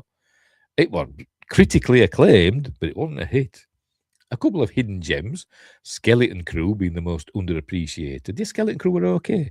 It were good. It were a good kids series. It would, I say, like, even though I don't like Goonies, Skeleton Crew were a bit like Goonies in space, wasn't it? Winger says, I like the universe, Stargate universe, but the effects were too hidden by faux camera tricks to really pop like Atlantis. Well, yeah, because they were going for that Battlestar Galactica grittiness, weren't they? Where, shaky cam and what else? Crash zooms and stuff like that, wasn't it? Kind of annoying. I mean, towards the end, I think in like season 2, it calmed down a bit, didn't it? And towards the end, it was starting to feel more like, a regular Stargate series. But it was too late by then, wasn't it? It had been cancelled. Where were we? And a lot of forgettable duds. Ahsoka, The Acolyte, The Book of Boba Fett, Obi-Wan. You're going back upstairs. She's going back upstairs, my cat. Paramount has been doing the same with Star Trek for the past few years. Flooding Paramount Plus with new Star Trek shows. But the studio recently announced that it's pumping the brakes on that bold voyage. With the cancellation of Starfleet Academy, the last Star Trek show left on air is officially dead in the water. It's not. They've got Strange New Worlds as well. Come on, Sherlock. Do your research. But fear not, Paramount's Trek Purge will not be vain or in vain or whatever. Paramount may be culling the Star Trek franchise, but Prime Video is bringing back Stargate. Yay! So the space opera balance has been restored. Amazon MGM first announced their Stargate reboot back in November 2025, and it could easily turn out to be the Star Trek replacement we need right now. And Scouts. Wingrace always tries to remind us of Scouts. They didn't mention Prodigy either, did they? Or Lower Decks. Amazon has hired Martin Gero to be the showrunner, which is an extremely promising sign for the new series. Gero is a franchise veteran, having written for all 3 previous live-action shows in the franchise, so he knows Stargate inside and out. In so many cases, these streaming spin-offs stumble at the first hurdle by hiring a showrunner who doesn't get the material, but this guy gets the material. Well, yeah, because they just try to get, a fresh viewpoint. That's what they try to do, isn't it? And it doesn't work a lot of the time. Well, because they ended, Scouts was still airing new episodes until a couple of weeks ago. Okie dokie. But nobody watched it. Apart from you. I think Wingrace, the only view it gets. I've never sat and watched it. I haven't anyway. Yeah. Start. Amazon's Stargate reboot is already getting off on the right foot with the talent involved. Not only is Gero the showrunner, Brad Wright, the co-creator of the previous series, and yet another franchise vet, Joe Malozzi, are on board as contributing producers and writers. Where Joe Malozzi's written at least one episode, hasn't he? Roland Emmerich and Dean Devlin, the masterminds behind the original 1994 movie that all of this is built on, are also attached as executive producers, but I think just because they created it. I don't think they've any creative input. I don't think they have anyway. I didn't watch it. It's bad, but I like to be that guy. Fair enough. This is like if Paramount's modern Star Trek shows had Gene Roddenberry involved behind the scenes. But to be fair, his involvement on the early Next Generation, didn't really help, did it?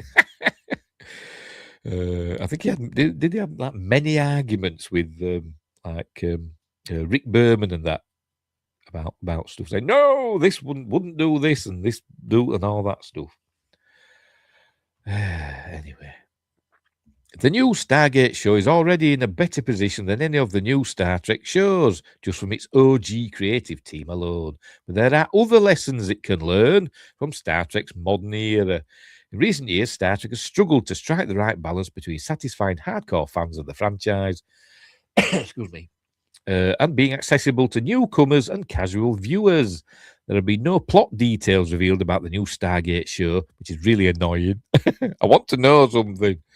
But while it's confirmed to be just give us a character list of characters' names that are going to be in it.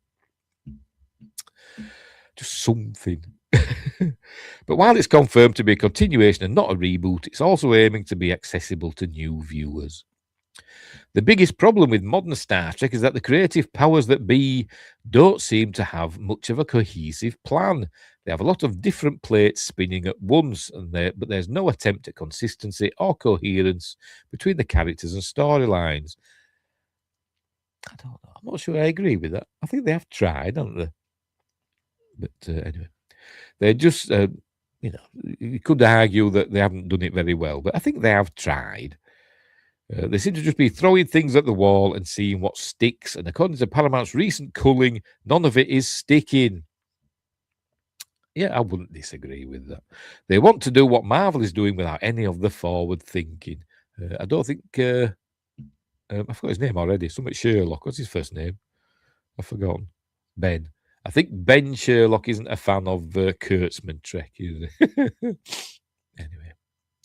Stargate needs to do what all great science fiction, including the best of Star Trek, has always done, balancing its lofty ideas with human storytelling. Yes, sci-fi is defined by its ambitions and spectacle, but drama is fundamentally defined by story and character and relatable conflicts. Yes. Thank you, Ben. Oh, is that it? Oh, thank you, Ben Sherlock. Is that? Oh, right. Fair enough. So just a quick opinion piece. Want it? I should read these, shouldn't I, before I pick them? But yes, I agree. And hopefully Martin Gero, Joe Malozzi, and the others in the writer's room for the new Star Trek series are doing it right. And they say they are, and hopefully they are. Just as the problem is they need more episodes, but they're trying, but not just not enough time. Yeah, I agree. There's not enough time to get to know the characters properly. In the olden days, you had like 24, 26 episodes a season, didn't you? And you got to know the characters over 6 months, the time that the series aired. And then they'd have a couple of months off, and they'd come back, wouldn't they, for another 26 episodes. But anyway, Joe Flanagan. What about him? I know he's been talking, and I think he's seen the writer's room, and he said in that interview that he's been to the writer's room. So does that mean he's involved somewhere? Because I don't think David Hewlett, I don't think he's been invited to the writer's room, has he? Or if he has, he's not saying, is he? Because Now the Gate have interviewed both of them recently, haven't they? But anyway, So yes, hopefully, I want more news. I want more. I want give us some clues about what it's going to be about, or some set photos. If they're building sets now, I don't know if they are yet, but or just casting news, or just or character news, or just anything. Just give us anything. Don't just say, "Oh yes, it's all proceeding, and we've got some great stories and all, and episodes." And just tell us something, a bit of meat. Justin says TV shows today are just bad miniseries in terms of time.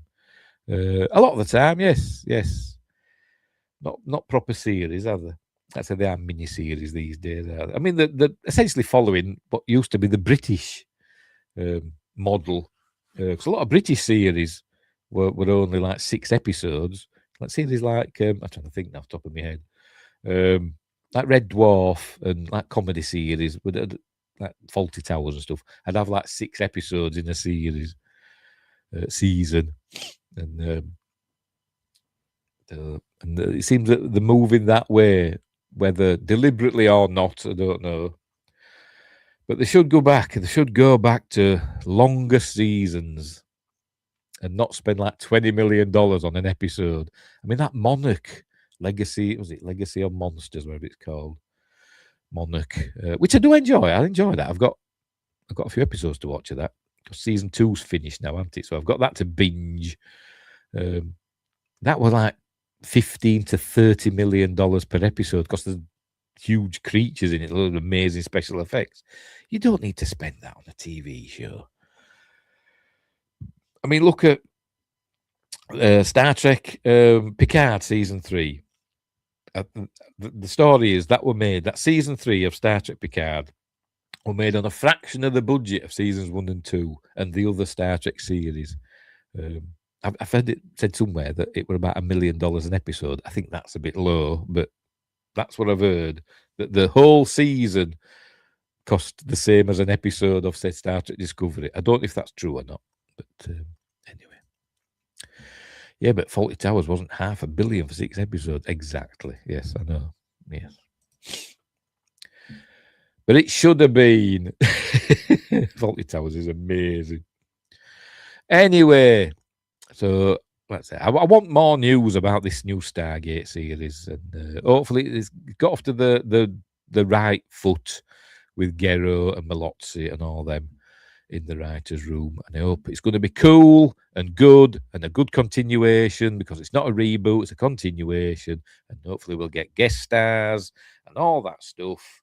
And from the old, so we get Amanda Tapping in, and Sam Carter, and Jack O'Neill will lean in a door and just go like that and then go away again. And all that stuff. I hope, and I hope it's got they have said it's got that mix of, seriousness and levity that we like from Stargate, like SG-1 and Atlantis. So we will see. But I want some news. Martin, Gero, give us some news. Meaty news, not just, yes, everything's going as planned. Give us some characters. Characters say, main character is going to be Colonel Jackie O'Keen or something. I don't know. I'm just making up names. Because it'll be a woman. I bet it is. I bet the leader of the new SG team or whatever that's in the Stargate series. I think it's just going to be called Stargate, by the way. That's my opinion. It's going to be a woman. I think it's going to be a woman. But anyway, we'll see. We will see. That's just my opinion. I don't have any insiders. I am not David What's-His-Face from Dial the Gate or the other fella. I've got to put his name now. Him that had Colonel named after him from Gate World. Anyway, whatever. Right, so we'll move on. What's next? A bit of sad news this time. Bit of sad news. Hang on, pressing the wrong button. It's from BBC. Star Wars and Shakespeare actor Michael Pennington dies, aged 82. There he is. Living in a home, probably. Make that bigger. Tabby Wilson reports stage and screen actor Michael Pennington has died at age 82. His representatives have confirmed, best known as Death Star Commander Grand Moff Jerjerrod. Not just Moff, he was a Grand Moff. Even though in the film, Vader only calls him Commander, doesn't he? But anyway, in the book, he's Grand Moff Jerjerrod, the novelization. Anyway, in Star Wars Episode 6, Return of the Jedi, the actor was an accomplished Shakespearean and is listed as an honorary associate artist with the Royal Shakespeare Company. And I bet these actors hate that the most famous of that being in Star Wars or whatever. But it gets them dead mad. He also co-founded the English Shakespeare Company alongside theatre director Michael Bogdanov. Actress Miriam Margolyes led tributes to Pennington, excuse me, describing him as a very fine actor, brilliant, wise, clear. Miriam Margolyes played Professor Sprout in Harry Potter, and she's done loads of other stuff as well. She said he was an old friend from Cambridge University days, adding, I am sad beyond measure. Bless your dear memory, old chum. Born Michael Vivian Fife Pennington, that's a name and a half, isn't it? Oh, dear. It's nearly as good as Boris Johnson, isn't it? Is it Boris Alexander Pfeffel Johnson? Something like that, isn't it? Oh, dear. Sorry, I'm laughing and the man's dead. Oh, what am I? I'm evil. I'm not going to heaven. Born Michael Vivian Fife Pennington on June, so this is his real name, on June 7th, 1943, Cambridge, England. The actor's on-screen career began in 1965 with a supporting part in the BBC miniseries The War of the Roses. He went on to have more than 70 screen roles across his career, including starring opposite actress Meryl Streep in The Iron Lady, for which she won her 3rd Academy Award for Best Actress.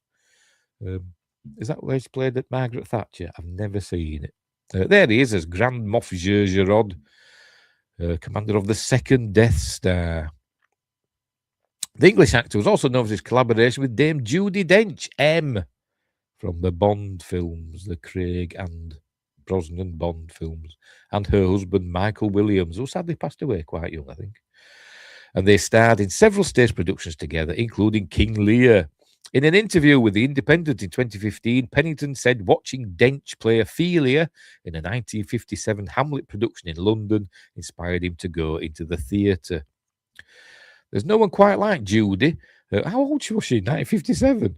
I don't know when James Judi Dench was born. There's no one quite like Judy, for her acting is playing. She's a lass unparalleled, he told the paper. Pennington also had roles in several BBC productions, including The Witches of Pendle. I've never heard of that one. Sounds interesting. The Pendle Witches is like a famous, almost like a folk tale in the UK.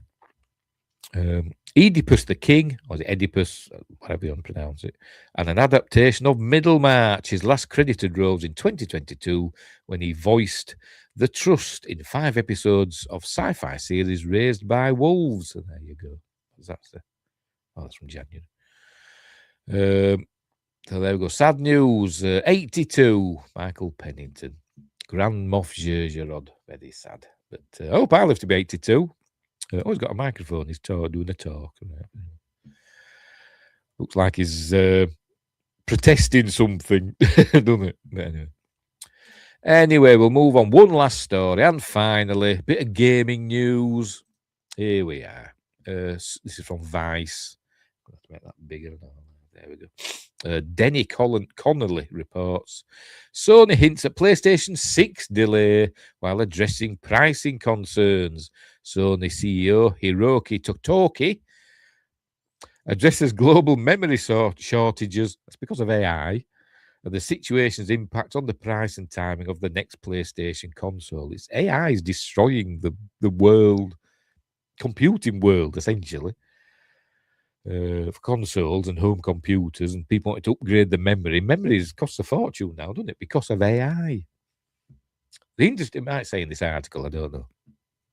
The industry-wide component price spikes and inventory shortages are continuing to wreak havoc on plans for the next generation of video game consoles. Sony's CEO hints that the PS6 are no exception. Ingrid says 6. I haven't been able to afford a 5 yet. I know they're more expensive, aren't they? Put prices up, haven't they? Glad I got mine when I did. Sony's prepared to observe and follow the situation as it prepares for the next generation of consoles. Thanks to the rapid growth and adoption of AI and the construction of huge data centers, the gaming industry has been seeing big spikes in prices and inventory issues across the board. The big three are not immune to the impact, and even Nintendo recently announced a price jump for the Nintendo Switch 2. How does AI work then? Because, if you want to do something, like create an image on your computer, you've got to get like a special program and program it or special software or whatever, you know what I mean? Like Blender or whatever. You want to do like 3D animations. You've got to do it all in that and learn how to do that. So how does AI do it when it's creating these films and putting people in from real life in these little videos? How does it do it? Is it magic? I don't know. Justin says gaming is dead. I think it's far from it. I think it's still still the number one entertainment thing in it in terms of revenue. Bigger than Hollywood. I forgot what I want now. I'll start this again. Thanks to the rapid growth and adoption of AI and the construction of huge data centers, the gaming industry has been seeing big spikes in prices and inventory issues across the board. The big three are not immune to the impact, and even Nintendo recently announced a price jump for the Nintendo Switch 2, which I'll not be buying. We had a Nintendo Switch 1, it never got used, ended up selling it. Winkler says, massive server farms. You can use AI to code things more too. Yes, I say AI can do anything, can't it? It's scary. It's scary. In response to the current, unless it's Alexa, is she listening? It's not even listening now. Look, somebody else said it. She start waffling. And I ask her something. She always says, "I'm sorry, I don't understand that." It's just my accent. I don't know. Just says, I hate that games are all online now. Want it just in a disc? Yes, I know what you mean. Yes, even if you buy a disc, I've got loads of game discs. Let's pick one out at random. There's one under there somewhere. I forgot a game under there. Come on, here. There we go. Like I say, if you buy a new game on disc, like I've got here, I've got Expedition 33. What do they call it? Claire Obscura Expedition 33. It's supposed to be a really good game. Not played it yet. Even though I've bought it on the disc, it is on disc. There you go. I'll install it, but I still probably won't be able to play it because I imagine it'll have a massive download, won't it? An update, a massive update patch, a big patch that it will install. So even if you get a game on disc, you still need to be online, don't you, to play it properly, which is annoying. Gone are the days where you can just put a game in and it'd work instantly. Grace says, vibe coding. You just say, I want an app that does this and boom. Yes, as I say, it's going to destroy us all. I want to play the new Voyager game, but I want a disc, so I'm not buying it. Oh, I forgot to call it now. Yeah, that one anyway. I didn't like the look of it, to be honest. I don't think it's my thing. I think it's a bit too complicated for me. Subscriptions and all that just make me mad. Love capitalism, but we need huge reform. Yes, subscriptions are annoying, I must admit. That's the way they go, because they get like regular revenue rather than just buying something outright. They want you to get a subscription into something, so you're just paying them all the time, aren't you? Which is annoying. Where were we? In response to the current economic situation and in anticipation of the upcoming next generation of consoles, Sony CEO Hiroki Totoki recently shared some of the uncertainty around the PS6 launch timing and price during an investor-focused Q&A call. Sony did not mention the PS6 by name, but did confirm that its profit forecast incorporates investment in its next generation platform. Totoki confirmed that the company has enough materials to meet the hardware demands for 2026, but that plans for the next-gen console will depend on whether or not memory prices stay high during the 2027 fiscal year. According to reporting from VGC, TOYG made the following statement during the call. Justice says, sorry for going politics. When did that happen? Don't mind paying you guys. Thank you. And you're very generous. Too generous, if you ask me. Anyway. I forgot what I want now. Oh, we have not yet, says TOYG. Well, I forgot his name now. Hiroki Totoki. I apologize again to any Japanese people that are not watching. We have not yet decided on at what timing we will launch the new console or at what prices, TOYG said. So we would like to really observe and follow the situation.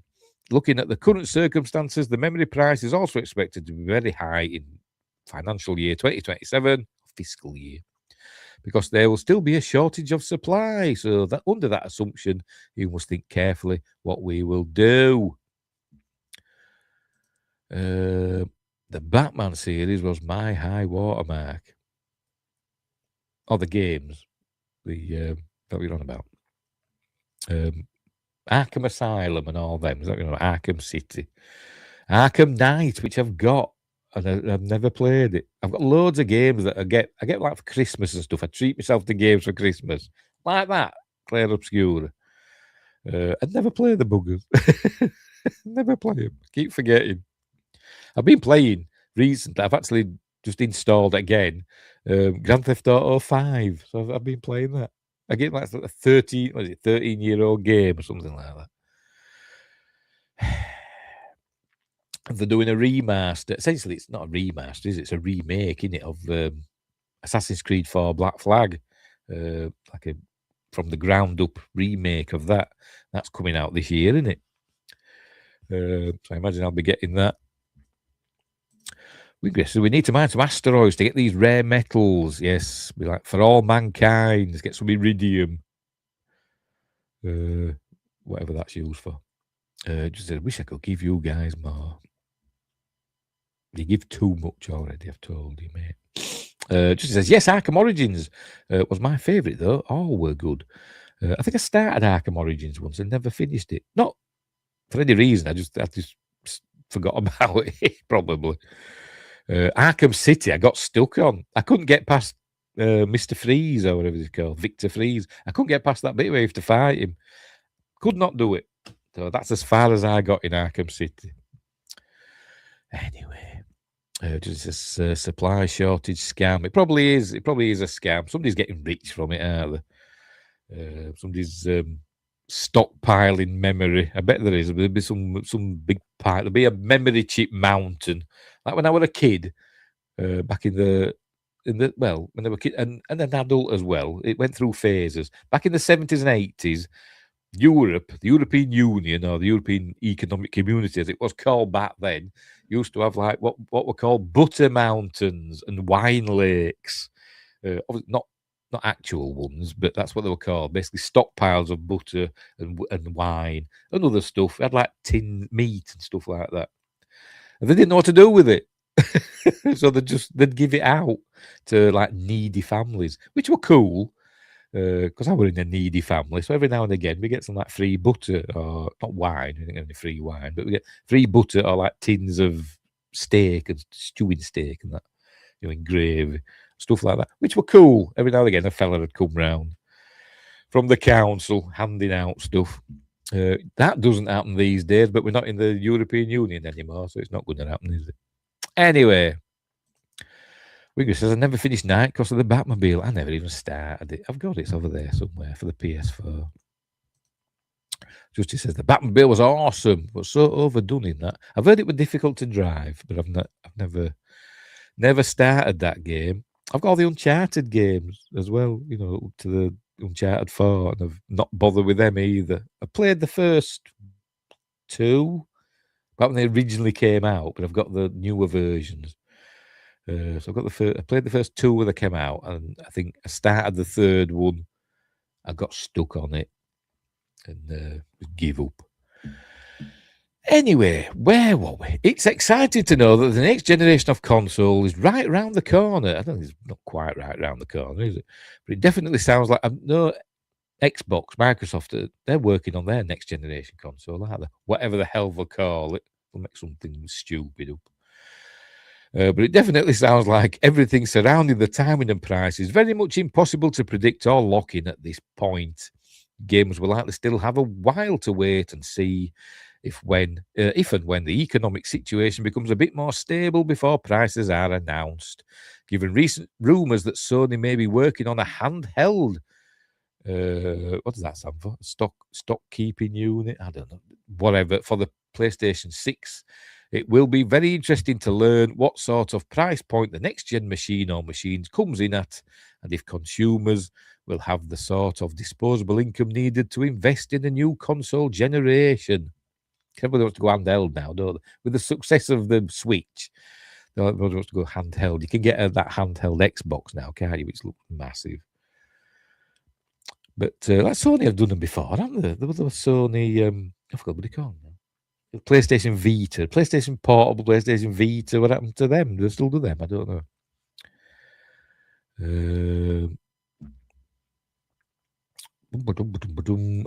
Too much Riddler. Too much what in Arkham Knight? I don't know because I've not met thinking. Mass Effect and Bioshock. Is that what you mean? Bioshock. I like the first Mass Effect. I love the first Mass Effect. I wasn't a big fan of the second one. I don't think I finished the second one. I've got them all on my computer. I got them on offer off Steam. You remember when I got them? I still not played them. Still not played the buggers. Arkham Knight still looks ahead of its time. Still cool. Never got round to playing it. Bioshock were the top for me. I love the first one. Didn't like the second one. I started. I forgot the next. What was the next one? Bioshock Infinity. The one up in the cloud thing. I started that but never finished it, but it looked nice. Justin loves Bioshock. PSP and Vita, that's it, yes. Andrew Ryan is the GOAT. Is the character in Bioshock. Oh, not really. Well, he sort of is, isn't it? I still say Star Trek-based Mass Effect is my ideal game. Because the first one was very Star Trek, wasn't it? I thought it was. The first Mass Effect was very Star Trek, in my opinion. It's probably why I liked it a lot. And I didn't like the second one as much because it wasn't as Star Trek-y as the first one. Anyway, that's about it, isn't it? At this time, the PlayStation is not officially been announced, does not have a confirmed release window. So there we go. So that's basically the price of chips is delaying the PlayStation 6. That nearly rhymes. Right. We're all done and dusted. Hey, we are all done and dusted. Justin says, loved Star Trek Legacy, the game. I think I've got that. Hang on. Bear with, I think I've got it here.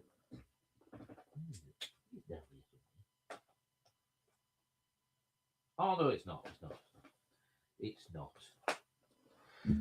It's Star Trek Encounters for the PS2, which I've not played. I thought it was Legacy. I found it in a box upstairs. Never got around to playing it. The game. And the Super NES one also. There's a Starfleet Academy game, isn't there, for the SNES or whatever, which I've not played.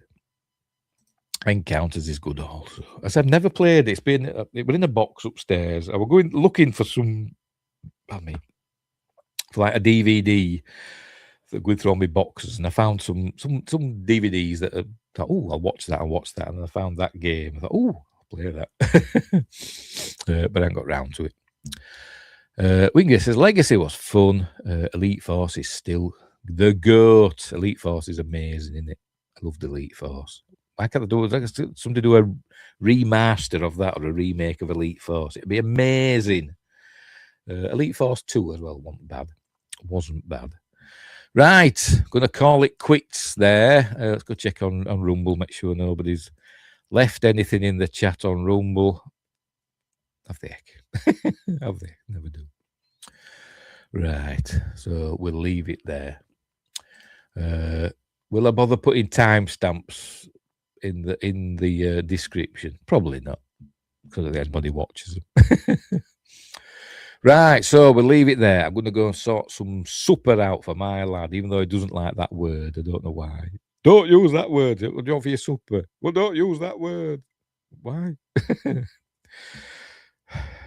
Living with an autistic son can be hard work at times.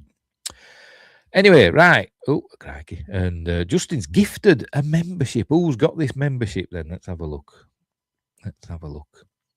Reuben Reynolds received a gift membership from Justin. Thank you, Justin. That's very generous of you. Again. But anyway. Right. So, generous Justin. That's what we'll call him. GJ. GJ, generous Justin. Right, so I'm going to go now. So, as I said, thanks, Justin, for super generosity.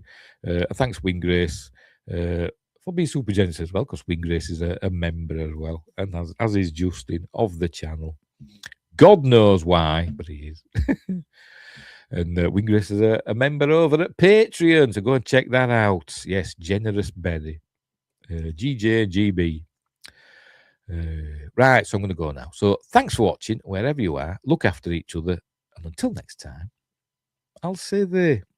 That old Yorkshire geek with stories